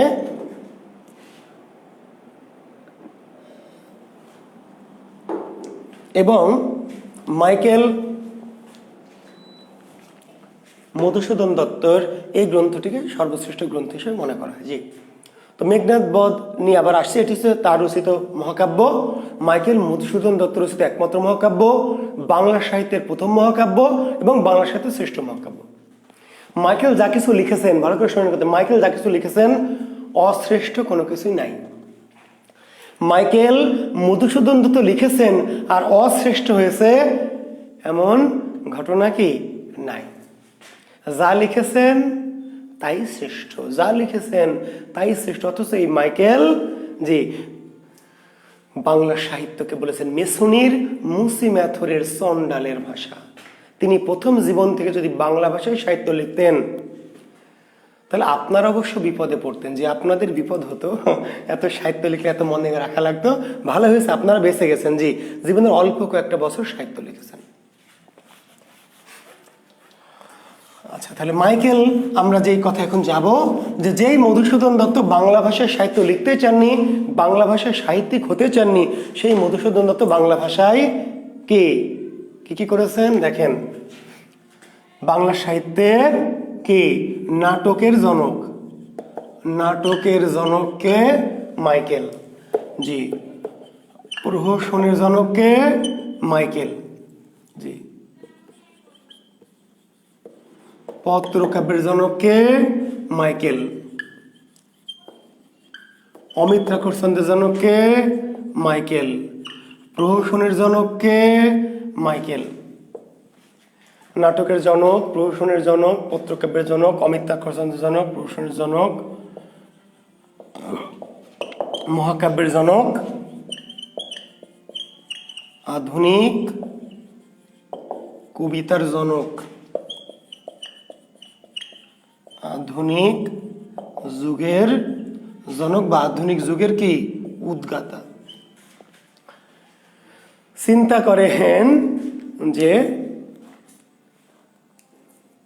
যেই মাইকেল মধুসূদন দত্ত বাংলা ভাষায় সাহিত্য লিখতেই চাননি, সেই মাইকেল মধুসূদন দত্ত বাংলা ভাষায় নাটকের জনক, প্রহসনের জনক, পত্রকাব্যের জনক, তারপর আরো আছে সনেটের জনক, সনেটের জনক, নাটকের জনক, প্রহসনের জনক, পত্রকাব্যের জনক, অমিত্রাক্ষর ছন্দের জনক, প্রহসন দুইবার লিখেছি, তাহলে এখানে সনেট লিখে নেন। জি, তাহলে হয়ে গেল সনেটের জনক। প্রহসন দুইবার লিখেছি, তাহলে সনেট। জি, নাটকের জনক, প্রহসনের জনক, পত্রকাব্যের জনক, অমিত্রাক্ষর ছন্দের জনক, সনেটের জনক, মহাকাব্যের জনক, আধুনিক কবিতার জনক, আধুনিক যুগের জনক, আধুনিক যুগের উদ্গাতা। এবং একটি প্রশ্ন দেখবেন আপনারা কনফিউশন থাকেন, বাংলা সাহিত্যের জনককে। যদি এই প্রশ্নের সদুত্তর নাই, বাংলা সাহিত্যের আসলে কোনো জনক নাই, বাংলা সাহিত্যের বিভিন্ন শাখার জনক আছে, সম্পূর্ণ বাংলা সাহিত্যের কেউ জনক নাই। তারপরেও যদি প্রশ্ন করে কোনো অগামগা শিক্ষক যদি করেই ফেলে, তাহলে তার সদুত্তর হওয়ার কথা কে মাইকেল, যিনি এত কিছু জন্ম দিয়েছেন, তিনি বাংলা সাহিত্যের জনক। মনে থাকবে, বাংলা সাহিত্য আসলে টোটাল বাংলা সাহিত্যের কেউ জনক নাই, বিভিন্ন ধারার জনক আছে। তারপরেও এরকম প্রশ্ন আপনারা করেন কেন আল্লাহ জানে, বা কোনো পরীক্ষক মগা পরীক্ষক আছে যারা করে ফেলে। তো বাংলা সাহিত্যের জনক নাই, বাংলা সাহিত্যের বিভিন্ন ধারার জনক। তারপরেও যদি বাংলা সাহিত্যের জনক এই প্রশ্নটি কেউ করে বা কখন আসে, তার যৌক্তিক উত্তর হচ্ছে মাইকেল মধুসূদন দত্ত। জি, আচ্ছা, এখন আমরা আসি তাহলে নাটকের জনক। তাহলে বুঝলেন নাটক, তার শর্মিষ্ঠা, তার পদ্মাবতী। তাহলে নাটক কি মাইকেলের? নাটকের জনক শর্মিষ্ঠা, মাইকেলের নাটক শর্মিষ্ঠা, মাইকেলের নাটক পদ্মাবতী 1860 সালে। এর বাইরে তিনি আরো দুটি নাটক লিখেছেন, যদিও জনপ্রিয়তা পায়নি। একটি হচ্ছে মায়া কানন। জি, মায়া কানন। আরেকটি নাটক মায়া কানন। এটি মাইকেলের দুই একটি যে অপ্রধান লেখা আছে যেগুলি জনপ্রিয়তা পায়নি, তাদের মধ্যে একটি মায়া কানন। মাইকেল মধুসূদন দত্ত রচিত নাটক শর্মিষ্ঠা, নাটক পদ্মাবতী, নাটক মায়া কানন। আর ইংরেজি নাটক রিজিয়া, মনে থাকবে? নাটকের যে তালিকা করেন, মাইকেল রচিত নাটক, নাটক শর্মিষ্ঠা, নাটক পদ্মাবতী, নাটক মায়াকানন, আর নাটক হচ্ছে রিজিয়া। প্রহসন দুটো লিখে দিয়েছি। পত্রকাব্য একটি, বীরাঙ্গনা, বাংলা সাহিত্যের প্রথম এবং একমাত্র পত্রকাব্য। বাংলা সাহিত্যের প্রথম, বাংলা সাহিত্যের প্রথম এবং একমাত্র পত্রকাব্য বীরাঙ্গনা। আচ্ছা, আর একটা জিনিসের জনক দেখছেন, মনে পড়ছে এত কিছু জনক, জি ট্র্যাজেডি জনক, ট্র্যাজেডি লিখে নেন, দেখছেন কেমনে এত কিছু জনক কেমনে মনে থাকবে বলেন? ট্র্যাজেডি জনক লেখেন, আমি বলছি একটু একটু, দেখা যাচ্ছে বোর্ডটা উপরে। ট্র্যাজেডির জনক, জি বাংলা সাহিত্যের জি প্রথম ট্র্যাজেডি এবং শ্রেষ্ঠ সার্থক ট্র্যাজেডি নাম কৃষ্ণকুমারী, লিখে নেন। কৃষ্ণকুমারীর নাটক, কৃষ্ণকুমারী 1861 সালে। জি মাইকেলের জীবনের বেশিরভাগ গুরুত্বপূর্ণ লেখাগুলি 60-61। জি তাহলে কৃষ্ণকুমারী 1861 সালে, এটি মাইকেল মধুসূদন দত্তের নাটক, কিন্তু কি জাতীয় নাটক? ট্র্যাজেডি নাটক, ট্র্যাজেডি। এবং এই ট্র্যাজেডিকে আমরা কি বলছি? ঐতিহাসিক ট্র্যাজেডি, লিখে নেন। ট্র্যাজেডির জনক, নাটকের জনক, ট্র্যাজেডির জনক, প্রহসনের জনক। জি তাহলে নাটক, প্রথম সার্থক নাটক শর্মিষ্ঠা, তারপরে নাটক পদ্মাবতী, এরপরে নাটক মায়াকানন, ইংরেজি নাটক রিজিয়া, আর ট্র্যাজেডি নাটক হচ্ছে কৃষ্ণকুমারী। 1861 সালে কৃষ্ণকুমারী নাটকটি প্রকাশিত হয় এবং এই নাটকটিকে বলে ট্র্যাজেডি, বাংলা সাহিত্যের প্রথম প্রকৃত বা সার্থক ট্র্যাজেডি। কি জাতীয় ট্র্যাজেডি? এর নাম হিস্টোরিক্যাল ট্র্যাজেডি বা ঐতিহাসিক ট্র্যাজেডি। এই কৃষ্ণকুমারী নাটকের ট্র্যাজেডির উপাদান মাইকেল কোথা থেকে নিয়েছিলেন, এই প্রশ্নটি অতি গুরুত্বপূর্ণ। আমি হয়তোবা বলেছি নাটকের ক্লাসে, মনে আছে আপনাদের? জি রিপিট করছি না, তবে একবার মনে করে দিই যে কৃষ্ণকুমারী নাটকটি ইতিহাস থেকে নেওয়া হয়েছিল। মাইকেল টড, কর্নেল টড নামক একজন ইংরেজ ইতিহাসবিদের annals and antiquities of Rajasthan. Michael Madhusudan Dutta Krishnakumari নাটকটির উপাদান একটি ইতিহাস গ্রন্থ থেকে সংগ্রহ করেছিলেন। কার ইতিহাস থেকে? কর্নেল টড নামক একজন ইংরেজ ইতিহাসবিদের একটি ইতিহাস গ্রন্থ, রাজস্থানের ইতিহাস, annals and antiquities of Rajasthan. এই গ্রন্থ থেকে কৃষ্ণকুমারী নাটকের উপাদান নিয়েছিলেন। ফলে এটি ট্র্যাজেডি হলেও কল্পিত ট্র্যাজেডি নয়। কি ট্র্যাজেডি? ঐতিহাসিক ট্র্যাজেডি বা ইতিহাস আশ্রিত ট্র্যাজেডি। আচ্ছা, এরপর প্রশ্ন বললাম পত্রকাব্য বীরাঙ্গনা। বীরাঙ্গনা বাংলা সাহিত্যের প্রথম এবং কি? বাংলা সাহিত্যের প্রথম এবং একমাত্র পত্রকাব্য। বাংলা সাহিত্যের প্রথম এবং একমাত্র পত্রকাব্যের নাম হচ্ছে বীরাঙ্গনা। বীরাঙ্গনা এটিও মাইকেল মধুসূদন দত্ত। চরিত্রগুলো নিয়েছেন ভারতীয় থেকে, কিন্তু স্টাইলটা নিয়েছেন কোথা থেকে? বাইরে থেকে। ইতালিয়ান কবি ওভিডাস, জি OVIDI, ওভিডাস। ইতালীয় কবি ওভিদ বলে সংখ্যা, ওভিদ। ইতালীয় কবি ওভিদের বা ওভিডাসের হেরোইডস, HEROI, হেরোইডস নামক কাব্য। ইতালীয় কবি ওভিডাস, জন ওভিডাস বা জন ওভিদের হিরোইডস নামক একটি কাব্য থেকে। জি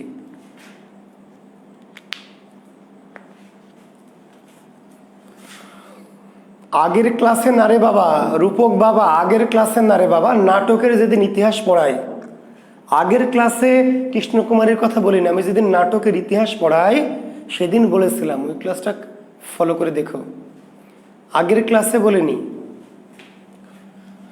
তাহলে বীরাঙ্গনা এই কাব্যটি মাইকেল কোথা থেকে নিয়েছিলেন? কোথা থেকে নিয়েছিলেন? নিয়েছিলেন ইতালীয় কবি ওভিডাসের হিরোইডস নামক কাব্য থেকে। হিরোইডস, বুঝতে পারলেন? হিরোইডস একটি পত্রকাব্য। এই হিরোইডস পত্রকাব্য, পত্র ছিল কয়টি? 21টি। তো পত্রকাব্য কি? পত্র আকারে কাব্য। এর আগে বলেছে পত্র আকারে কাব্য। হে প্রিয়, হে প্রিয়, হ্যাঁ ভালোবাসা দিও, তাই না, আমায় আর না কাঁদিও, হ্যাঁ এরকম করে কবিতায় কবিতায় পত্র, কবিতায় কবিতায় কবিতার ঢঙে, কবিতার স্টাইলে যে পত্র, সেই পত্রকে বলা হয় পত্রকাব্য। কাব্য কিন্তু কাব্যের স্টাইলটাকে কবিতার আকারে। তো বাংলা সাহিত্যে পত্রকাব্যের জনক এবং একমাত্র রচয়িতা মাইকেল মধুসূদন দত্ত। তিনি ইতালীয় কবি ওভিডাসের হেরোইডস নামক একটি কাব্য থেকে কাব্যের অনুকরণে এই পত্রকাব্য রচনা করেছিলেন। এবং ওভিডাসের পত্রকাব্যের পত্র ছিল কয়টি? 21টি। এটি আমাদের দরকার নাই। মাইকেল মধুসূদন দত্তের পত্রকাব্যের পত্র ছিল কয়টি? 11টি। মাইকেল মধুসূদন দত্তের বীরাঙ্গনা কাব্যে কয়টি পত্র ছিল? কয়টি? 11টি পত্র, 11টি মনে রাখবেন। আর 5টি ছিল অসম্পূর্ণ পত্র। যদিও তিনি 21টি পত্র লিখতে চেয়েছিলেন, মাইকেল পত্র লিখতে চেয়েছিলেন কি 21টি, কিন্তু তিনি 11টি পত্র লিখে থেমে গিয়েছিলেন এবং বাকি 5টি অসম্পূর্ণ পত্র ছিল। তাহলে বীরাঙ্গনা কাব্যের পত্রের সংখ্যা কয়টি? পত্রের সংখ্যা 11টি সম্পূর্ণ পত্র এবং 5টি কি অসম্পূর্ণ পত্র। জি, তাহলে পত্রকাব্য আপনারা বুঝতে পারলেন। এরপরে অমিত্রাক্ষর, নিশ্চয় বোঝেন অমিত্রাক্ষর। এর আগে বলেছি যে অমিত্রাক্ষর হচ্ছে মাইকেলের আগে বাংলা সাহিত্য কবিতা লেখা হতো মিল দিয়ে, অন্তমিল। মাইকেলের আগে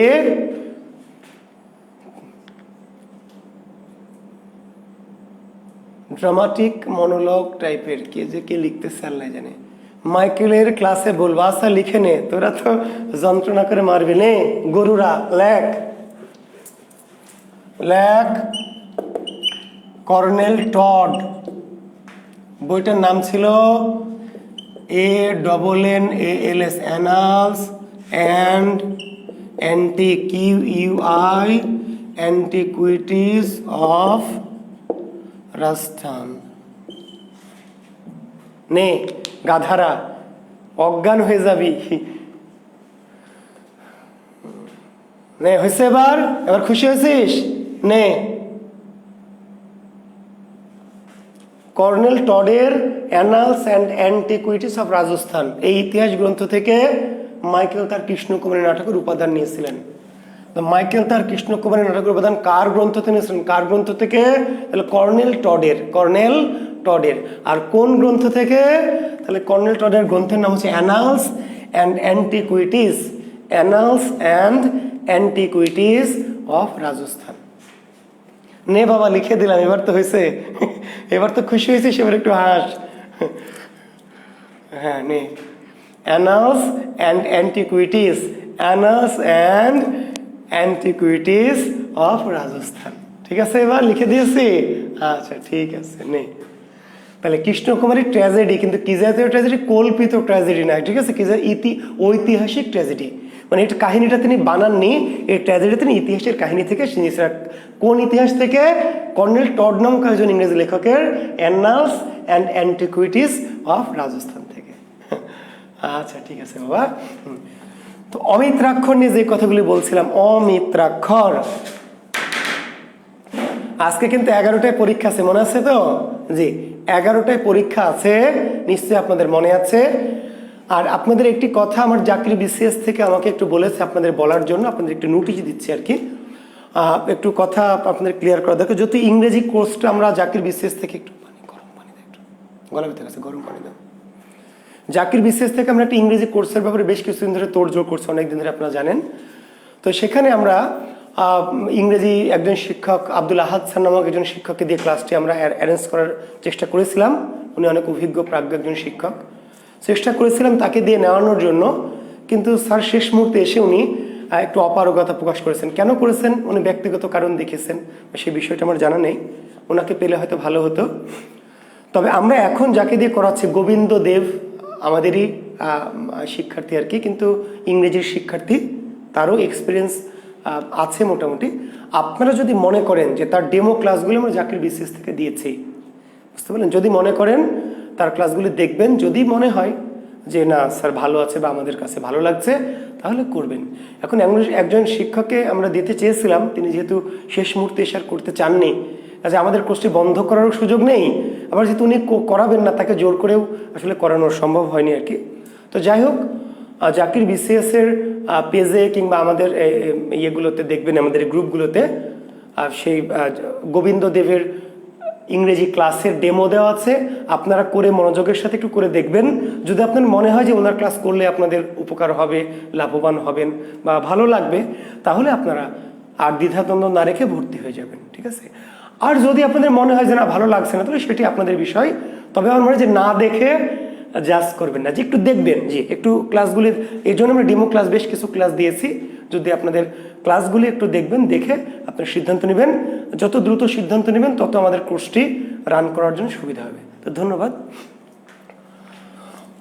আর আমরা বলে রাখছি যে আমার যারা ব্যাকরণ ক্লাস করেননি, ব্যাকরণ ক্লাস যারা করতে চান, ব্যাকরণ কোর্স, তাদের জন্য বলছি আমরা জুলাইয়ের মাঝামাঝি থেকে, জুলাইয়ের 15 তারিখের দিক থেকে আমরা ব্যাকরণ কোর্স আবার দিব, বাংলা ব্যাকরণ কোর্সের। আপনারা ওয়েট করবেন, জি আমরা করাবো, ঠিক আছে? ওকে, ধন্যবাদ। আচ্ছা, আমরা অমিত্রাক্ষর ছন্দ নিয়ে কথা বলছিলাম, যে মাইকেল মধুসূদন দত্তের পূর্বে বাংলা সাহিত্যে কবিতা ছিল মিত্রাক্ষর। মিত্রাক্ষর মানে কি? পরপর 2 লাইনের শেষে মিল, পরপর 2 লাইনের শেষে মিল যুক্ত কবিতাগুলো মিত্রাক্ষর। কবিতার নিয়ম ছিল যে অবশ্যই শেষে গিয়ে কি মিল হতে হবে। আমাদের দেশে হবে সেই ছেলে কবে, কথায় না বড় হয়ে কাজে বড় হবে, এরকম। বুঝতে পারলেন? সকালে উঠে আমি মনে মনে বলি, সারাদিন আমি যেন ভালো হয়ে চলি। মাইকেল মধুসূদন তো এসে করলেন কি, যে কবিতারই অন্তমিলের মধ্যে সাইকেল চালাই দিলেন, দিয়ে তিনি মিল বিন্যাসকে ভেঙে দিলেন। উনি বললেন যে পরপর 2 লাইনে মিল দিলে হবে না, মিল হবে কোথায়? মিল হবে কবিতার শব্দে শব্দে, ভিতরে ভিতরে। প্রতিটি শব্দের মাঝে মিল থাকবে, শুধু শেষে মিল দিয়ে কোনো কাম না। এবার তিনি করলেন কি, যে কবিতার পিছনে অন্তমিলটা ভেঙে দিলেন। এবং দেখবেন মাইকেল মধুসূদনের যত কবিতা, কোনো কবিতারই পিছনে অন্তমিল নাই। এই যে অন্তমিল নাই, এই অন্তমিলহীন কবিতাকে বলা হয় আলাভি। তিলোত্তমা সম্ভব 1860 মনে হয়। তো মনে হলে আমরা কি অন্য কোনো সাল বলেছি? এই গরু আলাভি, তুই বেশি পণ্ডিত হয়েছিস। আমরা কি তিলোত্তমা সম্ভব কাব্যের কোনো সাল লিখেছি? 1860 মনে হয়। তা আমাদেরকে অন্য কিছু মনে হয়? আমরা কি অন্য কিছু লিখেছি এখনো? আমরা তো তিলোত্তমা সম্ভব লিখিনি রে গাধা, এখন লিখবো। তাহলে এই মিত্রাক্ষর মানে মিল, মিত্রাক্ষর মানে কি মিল। আর মিল নাই এমন কবিতা, অমিত্রাক্ষর মানে মিল নাই। মিত্রাক্ষর মানে মিল, আর অমিত্রাক্ষর মানে কি মিল নাই। তো মাইকেল মধুসূদন দত্ত অমিত্রাক্ষর ছন্দের প্রথম প্রয়োগ ঘটিয়েছেন তার পদ্মাবতী নাটকে। মাইকেল মধুসূদন দত্ত অমিত্রাক্ষর ছন্দের প্রথম প্রয়োগ ঘটিয়েছেন, প্রথম প্রয়োগ ঘটেছে একটা নাটকে, পদ্মাবতী নাটক। কিন্তু সম্পূর্ণ প্রয়োগ ঘটিয়েছেন তিলোত্তমা সম্ভব কাব্যে। পূর্ণ প্রয়োগ ঘটিয়েছেন কোথায়? তিলোত্তমা সম্ভব কাব্য, যেটি মাইকেল মধুসূদন প্রথম বাংলা কাব্য। এর আগে তিনি কিন্তু কাব্য লিখেছেন ইংরেজিতে, ক্যাপটিবিলিটি কাব্যগ্রন্থ। মাইকেল মধুসূদন প্রথম বাংলা কাব্যগ্রন্থের নাম কি? তিলোত্তমা সম্ভব কাব্য, 1860 সালে। মাইকেল মধুসূদন প্রথম বাংলা কাব্যগ্রন্থ কি? তিলোত্তমা সম্ভব কাব্য, তিলোত্তমা সম্ভব কাব্য। জি, মাইকেল মধুসূদন দত্তের অমিত্রাক্ষর ছন্দে রচিত প্রথম কাব্য বা সম্পূর্ণ গ্রন্থ তিলোত্তমা সম্ভব। কিন্তু অমিত্রাক্ষর ছন্দে তিনি আগে একটা প্রয়োগ ঘটেছেন কোথায়? পদ্মাবতী। তাহলে মাইকেল প্রথম অমিত্রাক্ষর ছন্দের প্রয়োগ ঘটেন কোথায়? নাটকে। নাটকে কোথায়? পদ্মাবতী নাটকে। জি, আর পূর্ণ প্রয়োগ ঘটান কোথায়? তিলোত্তমা সম্ভব কাব্যে প্রথম অমিত্রাক্ষর ছন্দের পূর্ণ প্রয়োগ ঘটান। মানে পদ্মাবতী নাটকে প্রথম চেষ্টা করেছেন, একটু কিছুটা প্রয়োগ করেছেন, আর সম্পূর্ণ প্রয়োগ করেছেন তাহলে তিলোত্তমা সম্ভব কাব্যে 1860 সালে এই কাব্যটি প্রকাশিত হয়, অমিত্রাক্ষর ছন্দে রচিত।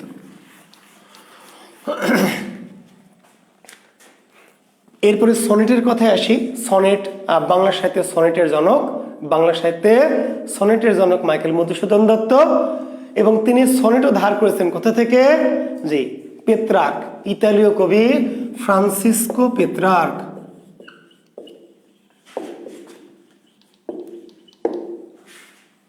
ইতালীয় কবি ফ্রান্সিসকো পেত্রার্কের ছিলেন সনেটের জনক। সনেটের মূল জনককে? সনেটের মূল জনক হচ্ছে ফ্রান্সিসকো পেত্রার্ক, ইতালীয় কবি।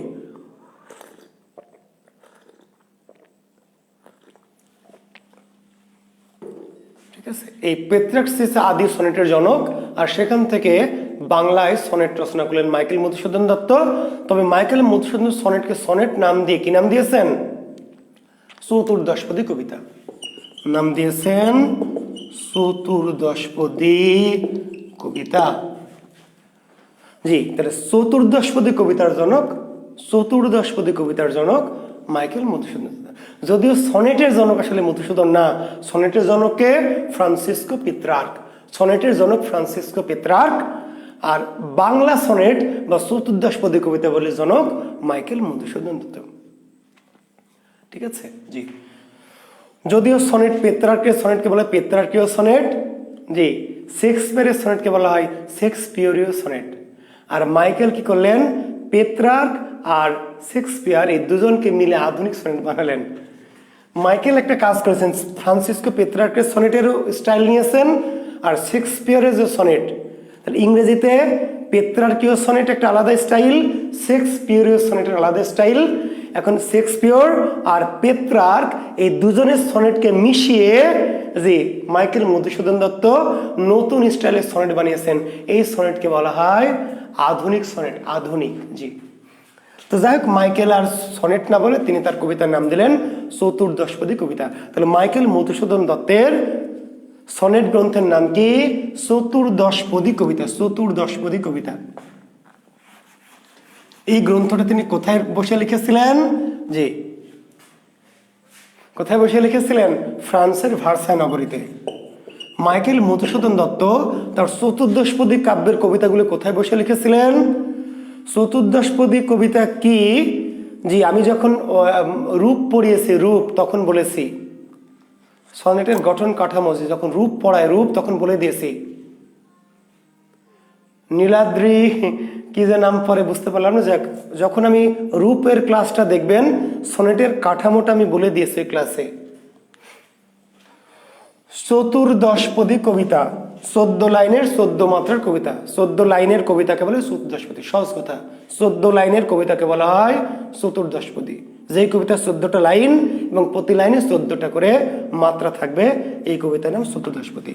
চতুর্দশপদী কবিতাগুলি মাইকেল কোথায় লিখেছিলেন?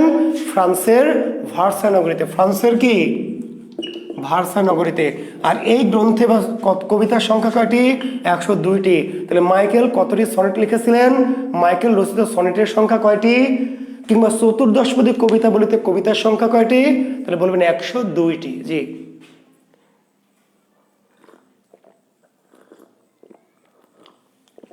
মাইকেল রচিত সনেটের সংখ্যা কয়টি? 102টি। কিংবা চতুর্দশপদী কবিতার সংখ্যা কয়টি? তাহলে বলবেন 102টি। জি, আর এই সবগুলি কবিতা তিনি লিখেছিলেন কোথায় বসে? ফ্রান্সের ভার্সাই নগরীতে।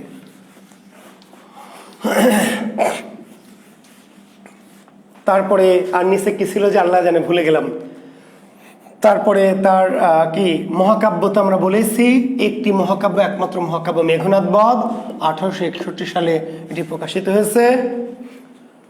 তাহলে নাটক গেল, প্রহসন গেল, ট্র্যাজেডি গেল, তাই না? আর কি থাকলো মাইকেলের? আর কি থাকলো বলেন? তাই কোনো কথা হবে না, কোনো কমেন্টসে কোনো আজে বাজে কমেন্টস হবে না, কোনো কথা হবে না, কিন্তু সব ব্লক মারে দেব। উল্টা পাল্টা কমেন্টস করলে ব্লক মেরে দেব। মাইকেলের আর কি থাকলো বলেন দেখি? একটি গদ্য কাব্য লিখেছিলেন মাইকেল, গদ্য কাব্য, হেক্টর বধ। জি, এটিও একটি মহাকাব্য ছিল। আপনারা জানেন যে গ্রিক মহাকাব্য হোমারের ইলিয়াড, হোমার রচিত গ্রিক মহাকাব্য ইলিয়াড, এই ইলিয়াডের যে নায়ক আপনারা জানেন হেক্টর। আপনারা দেখেছেন ট্রয় মুভি দেখেছেন? ট্রয়, জি দেখবেন, আমার খুব প্রিয় একটা মুভি ট্রয়। জি, তো ট্রয় মুভির দেখবেন যে ট্রয়ের যে বীর হেক্টর, এই হেক্টরকে বধ করে কে? একিলিস।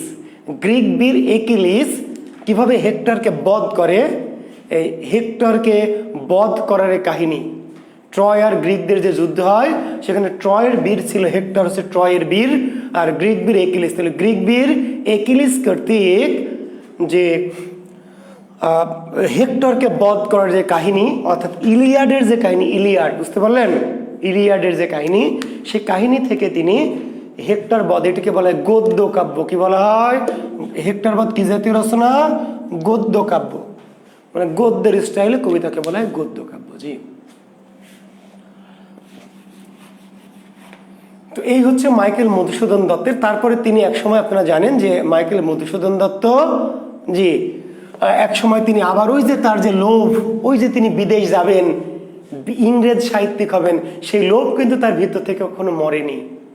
একটা সময় তিনি সেই সুযোগ পেলেন এবং যেতে পারলেন ইংল্যান্ডে। তো ইংল্যান্ডে গিয়ে তিনি বেশি দিন অবস্থান করতে পারলেন না, সেখান থেকে তিনি চলে এলেন কি ফ্রান্সে। প্রথমে ইংল্যান্ডে গেলেন, ওই যে তার ভিতরে যে যশের যে মোহ, খ্যাতির যে মোহ, তিনি ভেবেছিলেন যে তিনি শুধু বাংলার সাহিত্যিক হবেন না, গোটা ওয়ার্ল্ডের সাহিত্যিক হবেন, ওয়ার্ল্ড, গোটা পৃথিবীর। সেই স্বপ্ন নিয়ে তিনি গেলেন ইংল্যান্ডে। কিন্তু ইংল্যান্ডে গেলে তার যে স্ত্রী পুত্র রেখে গেলেন, তার যে দ্বিতীয় স্ত্রী হেনরিয়েটা, তাকে রেখে গেলেন। কিন্তু তিনি অর্থকষ্টে পড়ে গেলে তিনি চলে গেলেন এবং তিনি আর ইংল্যান্ডে যেতে পারলেন না। হেনরিয়েটা গেলেন ফ্রান্সে, যেতে পারলেন। তখন ইংল্যান্ড থেকে মাইকেল মধুসূদন দত্ত চলে এলেন ফ্রান্সে এবং ফ্রান্সে সে স্থিত হবার চেষ্টা করলেন। সেখানে কিছু লেখালেখি করলেন, কিছু বইটা ওখানে প্রকাশ করতে চেষ্টা করলেন, কিন্তু ওখানকার পাঠক তাকে গ্রহণ করলো না এবং একসময় তিনি অর্থ কষ্টে পড়ে গেলেন। খাবার দাবার নাই, টাকা পয়সা শেষ, লেখালেখি করে ইনকাম করতে পারলেন না, প্রচণ্ড অর্থ কষ্টে পড়লেন, প্রচণ্ড না খেয়ে থাকলেন, না খেয়ে থাকা শুরু করলেন। কয়েকদিন ধরে না খেয়ে থেকে ওখান থেকে একটা চিঠি পাঠালেন ঈশ্বরচন্দ্র বিদ্যাসাগরকে, যার কথা আমরা গত ক্লাসে, ঈশ্বরচন্দ্র বিদ্যাসাগরকে একটা টেলিগ্রাফ পাঠালেন, চিঠি, যার বাংলা অর্থ এরকম যে ক্ষুধার জ্বালা এত প্রচণ্ড হয়েছে যে স্ত্রী সন্তান না থাকলে আমি আত্মহত্যা করতাম। মাইকেল মধুসূদন দত্ত ঈশ্বরচন্দ্র বিদ্যাসাগরকে একটা চিঠি লিখলেন ফ্রান্সের ভার্সাই নগরী থেকে ইংরেজিতে। সেই চিঠির বাংলা অর্থ হলো এমন যে ক্ষুধার জ্বালা এত প্রচণ্ড হয়েছে, এত কষ্ট পাচ্ছি যে আমার স্ত্রী আর সন্তান যদি আমার সাথে না থাকতো তাহলে আমি আত্মহত্যা করতাম। তো ঈশ্বরচন্দ্র বিদ্যাসাগর কিন্তু শুধু বিদ্যাসাগরই ছিলেন না, ছিলেন দয়ার সাগর। তিনি তখন নিজের বেতনের একটা টাকা এবং তার সহকর্মীদের কাছ থেকে কিছু অর্থ সাহায্য তুলে সেই টাকা নিয়ে তিনি কি করলেন, তিনি পাঠালেন ফ্রান্সের ভাষানগরীতে। আর এতদিন না খেয়ে না ঘুমিয়ে অর্থ কষ্টে পড়ে মাইকেল মধুসূদন দত্ত ওই ফ্রান্সের ভাষানগরীতে বসে বসে পেটে প্রচণ্ড ক্ষুধা নিয়ে তিনি কবিতা লিখলেন, বাংলা কবিতা। হে বঙ্গ ভাণ্ডারে তব বিবিধ রতন, তা সবে অবোধ আমি অবহেলা করি, পরধন লোভে মত্ত ভিক্ষাবৃত্তি কুক্ষণে আচরি, কাটাইনু বহুদিন সুখ পরিহরি। অনিদ্রায় অনাহারে সপিকায় মন, মজিনু বিফল তপে অবরেণ্যে বরি। হে বঙ্গ ভাণ্ডারে তব বিবিধ রতন, হে বঙ্গ, বাংলাকে বলছে, হে বাংলা ভাণ্ডারে তব বিবিধ রতন, তা সবে অবোধ আমি অবহেলা করি, পরধন লোভে মত্ত ভিক্ষাবৃত্তি কুক্ষণে আচরি, কাটাইনু বহুদিন সুখ পরিহরি। অনিদ্রায় অনাহারে সপিকায় মন, মজিনু বিফল তপে অবরেণ্যে বরি। অনিদ্রায় অনাহারে সপিকায় মন, মজিনু বিফল তপে অবরেণ্যে বরি। অনিদ্রায় অনাহারে সপিকায় মন, মজিনু বিফল তপে অবরেণ্যে বরি। আমার জীবনের সবচেয়ে শ্রেষ্ঠ দুটি লাইন, আমার জীবনের যে কবিতায় বেশ কিছু শ্রেষ্ঠ লাইন আছে, তার মধ্যে এই যে মজিনু বিফল তপে অবরেণ্যে বরি। আমি যখন কোনো সেমিনার ক্লাস নেই, ছাত্রদের যখন মোটিভেশনাল ক্লাস নেই, তখন এই লাইনটা বলি, যে এই লাইনটা মাইকেলের মতো সবাই একসঙ্গে উপলব্ধি করবে। জি হ্যাঁ, জি একসময় যে আপনারা যারা আমার ক্লাস করছেন, আমার শিক্ষার্থী, হাজার শিক্ষার্থী, তার একটা সময় গিয়ে, জীবনের একটা সময় গিয়ে এই যে মাইকেলের এই লাইনটা আপনাদের প্রত্যেকের মনে পড়বে।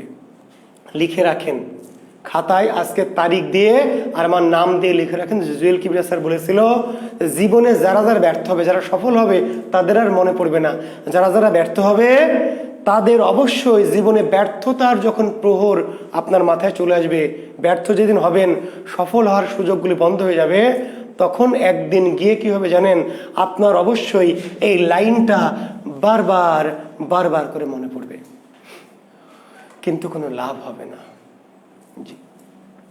মজিনু বিফল তপে অনিদ্রায় অনাহারে সপি কায় মন। কায় মানে দেহ, মন। মাইকেল মধুসূদন দত্ত তার জীবন, যৌবন, মেধা, প্রজ্ঞা সবকিছু ব্যয় করেছিলেন কার জন্য? ওই যে পরধনের জন্য। পরধন লোভীমত্ত, ভিক্ষুকের মতো অন্যের ধন আহরণ করার জন্য, বিদেশি ভাষায় নিজেকে বিখ্যাত করার জন্য তিনি তার জীবন, যৌবন, দেহ, মন কি করেছিলেন? বিসর্জন দিয়েছিলেন।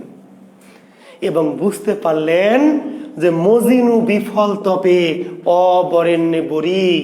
মজিনু বিফল তপে অবরেণ্যে বরি। অবরেণ্যকে বরণ করে মজিনু, মজিনু মানে মজলাম, নষ্ট হলাম। বিফল তপ, তপস্যাটা নষ্ট হয়ে গেল।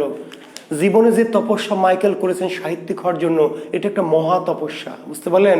ধর্ম ত্যাগ করেছেন, পিতা ত্যাগ করেছেন, জাতি ত্যাগ করেছেন, বন্ধু বান্ধব ত্যাগ করেছেন, আত্মীয় স্বজন ত্যাগ, শুধু লেখক হবেন, ইংরেজি লেখক। তো এই যে তার ত্যাগ, এই যে তিতিক্ষা, এই যে সাধনা, পুরো সাধনাটাই কি হয়েছে? ব্যর্থ হয়ে গেছে। পুরো তপস্যাটা বিফল হয়েছে, ব্যর্থ হয়েছে। কেন? এই জন্য অবরেণ্যে বরি। অবরেণ্যে বরি।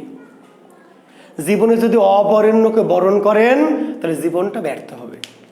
এই যে আপনারা যারা শিক্ষার্থী, তারা বরণ করা উচিত কি আর করছেন কি বলেন? জীবনে বরণ করতে হবে বই, জীবনে বরণ করতে হবে জ্ঞান, জীবনে বরণ করতে হবে পড়াশোনাকে। বই বরণ করতে হবে, তা বরণ না করে কি বউ বরণ করার ধান্দা করতেছেন, তাই না? খালাতো বোন, প্রতিবেশী সুফিয়া, হ্যাঁ, তারপরে বান্ধবী সুমি, সুমাইয়া, নাসরিন, সারাদিন এগুলোকে নিয়ে ভাবেন। জীবন, যৌবন, ধনমান সব উৎসর্গ করে দিয়েছেন। এক সময় গিয়ে দেখবেন সুফিয়াও নাই, সকিনাও নাই, মোনালিসাও নাই, সুমাইয়াও নাই, কেউ নাই। ব্যর্থ মানুষের সাথে কেউ থাকবে না। তখন মনে হবে মজিনু বিফল তপে অবরেণ্যে বরি। মজিনু বিফল তপে অবরেণ্যে বরি। জি, অবরেণ্যকে বরণ করলে, অবরেণ্যকে বরণ করলে অবশ্যই কি করতে হবে? আপনাকে জীবনে সাফার করতে হবে। তাহলে বই আর বউ কোনটা বরণ করতে হবে? কোনটা? বই না বউ? বই, বই আর বই, ভালো বই। জি জি জি। পড়ার টেবিলে খালি খালাতো বোনের চোখ মনে পড়ে, নাক মনে পড়ে, ঠোঁট মনে পড়ে, গাল মনে পড়ে, তাই না? হবে না। জুয়েল স্যারকে মনে পড়তে হবে খালি। জি, জুয়েল স্যারের কথা মনে পড়তে হবে। জুয়েল স্যারকে মনে করতে হবে যে স্যার বলেছিল যে অবরেণ্যকে বরণ করে জীবন ধ্বংস করা যাবে না। খালাতো বোনের কথা ভুলে যান, আপুমনিরা ভাইয়াদের কথা ভুলে যান, প্রতিবেশী আক্কাস ভাই, সুলেমান ভাই, সোহেল ভাই, সজল ভাই, প্রিন্স ভাই ভুলে যান। এইসব ভাইয়া কি করবে? আপনাকে বলবে তুমি আমার জীবন জান, তুমি আমার সোনা ময়না, তোমাকে ছাড়া বাঁচবো না। সব ভুয়া কথা। জি, যেদিন বুঝবেন, যেদিন টের পাবেন, সেই দিন আমার কথা খুব মনে পড়বে, কিন্তু তখন আর কিছু করার থাকবে না, বুঝতে পারলেন? কাজে জীবনে সফল হতে হলে জীবনের লাগাম ধরতে হবে। ইমোশন, আবেগকে, জীবনের সফলতা একটি বড় বিষয়।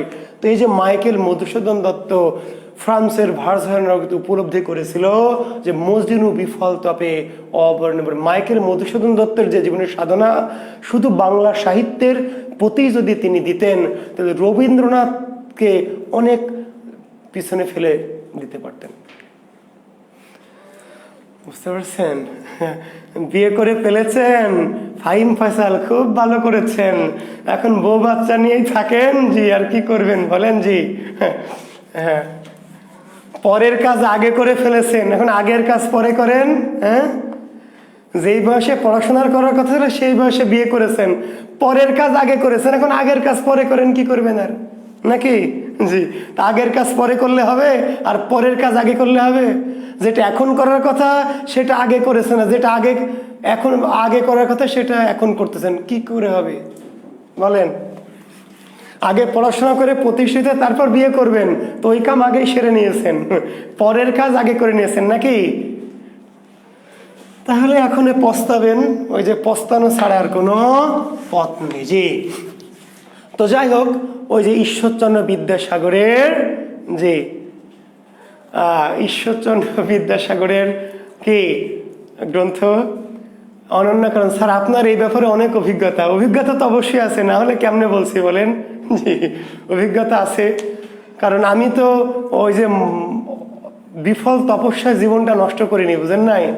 যদি করতাম তাহলে তো আজকে এই অবস্থায় আসতাম না। জি,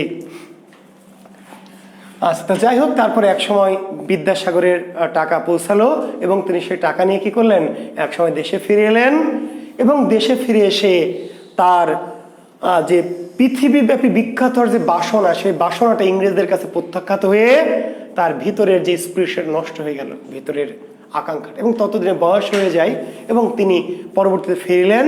ফিরে এসে আবার কি আইন ব্যবসা শুরু করলেন, আইন ব্যবসা, জীবিকা নির্বাহের জন্য আইন ব্যবসা শুরু করলেন, বুঝতে পারলেন? কিন্তু সে আইন ব্যবসায় খুব বেশি লাভবান হতে পারলেন না এবং তিনি কিন্তু ঢাকায় এসেছিলেন, জানেন কি? মাইকেল মধুসূদন দত্ত একটা ওকালতি কাজে ঢাকা জজ কোর্টে এসেছিলেন, ঢাকাতে এসেছিলেন এবং এসে তিনি প্রতিশ্রুতি দিয়েছিলেন যে ঢাকায় স্থায়ীভাবে আসবেন, কিন্তু সেটি আর হয়নি। তিনি বাড়ি আবার ফিরে যান কলকাতায় এবং সেখানে গিয়ে শেষ জীবনে লেখালেখির চেষ্টা করেছেন, কিন্তু আগের জীবনের মতো উদ্যম স্পৃহা আর পাননি। ফলে তার জীবনের লেখালেখিগুলি, শেষ জীবনের যে লেখাগুলি, সেগুলি আর পাঠক সমাদৃত হয়নি বা জনপ্রিয়তাও পায়নি এবং তিনি একসময় অর্থ কষ্টে, অভাব অনটনে, এবং এই যে মাইকেল, আমি আপনাদের বলেছিলাম যে মাইকেলের জীবন নিয়ে একটা চলচ্চিত্র নির্মাণ করার স্বপ্ন আমার আছে। জানি না আমার স্বপ্নই থেকে যাবে কিনা, তবে স্বপ্নটা পোষণ করেছে নজরুল এবং মাইকেলকে নিয়ে সিনেমা বানাবো। মাইকেলের জীবনটা সত্যিই সিনেমাটিক। বিশাল সম্ভ্রান্ত জমিদার পরিবারের যিনি সন্তান, বুঝতে পারলেন, সম্ভ্রান্ত তার পিতা, সেই মাইকেল মধুসূদন সেই জীবনে কি অনাহারে, অর্ধাহারে, না খেয়ে, প্রায় বিনা চিকিৎসায় মারা গেছেন। আলিপুর সেন্ট্রাল হাসপাতালে তিনি মারা গেছেন। কত সালে মৃত্যু? 1873 সালে। 1873 সালে আলিপুর হাসপাতাল, জি, আলিপুর সেন্ট্রাল হাসপাতালে তিনি মারা যান, প্রায় বিনা চিকিৎসায় অর্ধাহারে, অনাহারে থেকে শেষ জীবনে মারা গেছে। এত বিলাসী, এত আয়েসী, এত সম্ভ্রান্ত পরিবারের একটি সন্তান। চিন্তা করেন, সেই সময় পৃথিবীর এমন কোনো গুরুত্বপূর্ণ ভাষা নেই, Greek, French, Hebrew, Latin, German, এমন কোনো পৃথিবীর ভাষা নেই যে জানেন না। সেই রকম বিখ্যাত মানুষটি, সম্ভ্রান্ত পরিবারের মানুষ, জীবনের এই সামান্য ভুলের জন্য সেই জীবনে কি করেছেন? সেই জীবনে এই অর্ধাহারে, অনাহারে দিন পার করেছেন এবং আইন ব্যবসায় সফলতা হতে পারেননি। শেষে আবার লেখালেখির চেষ্টা করেছেন, কিন্তু ওই যে মন ভেঙে গেছে। বিশ্ববিখ্যাত হতে চেয়েছিলেন, বাংলা বিখ্যাত না, কি হতে চেয়েছিলেন? বিশ্ববিখ্যাত। কিন্তু যখন ছ্যাঁকা খেলেন বিশ্বের মানুষের কাছে, ইংরেজদের কাছে, ফ্রান্সের কাছে, ইতালীয়দের কাছে, তখন তার মনের সেই আকাঙ্ক্ষাটা ভেঙে গেল, স্বপ্নটা ভেঙে গেল এবং তিনি স্বপ্ন ভাঙা মানুষ আর বড় হতে পারে না। এবং একসময় স্বপ্ন ভেঙে গিয়ে তিনি বাংলা সাহিত্য চর্চাও যেটুকু করতে চেয়েছেন ফ্রান্স থেকে ঘুরে এসে, সেটুকু আর ঠিক মতো করতে পারেননি। ফলে তার শেষ জীবনে লেখালেখি হয়নি। তিনি ওকালতি করতে চেয়েছেন, আইন ব্যবসা করতে চেয়েছেন, দোভাষী চাকরি করেছেন, শেষের জীবনে কোনো কিছুতে আর মন বসাতে পারেননি এবং একসময় অর্ধাহারে, অনাহারে, বিনা চিকিৎসায় প্রায় সেই জীবনে মারা গেছেন। তো যাই হোক, আপনারা পড়বেন, মাইকেল মধুসূদন তো বাংলা সাহিত্য অত্যন্ত গুরুত্বপূর্ণ সাহিত্যিক, পড়াশোনা করবেন, পড়বেন। আর এখন আপনাদের পরীক্ষা আছে, জি, পরীক্ষা দিবেন, আমি এখনই লিঙ্ক দিব, আপনারা আমাদের ওই পরীক্ষা দিবেন। তো ভালো থাকবেন সবাই, শুভকামনা থাকলো সবার জন্য। জি, আগামী দিন আবার দেখা হবে। আল্লাহ হাফেজ। জি, শুভরাত্রি।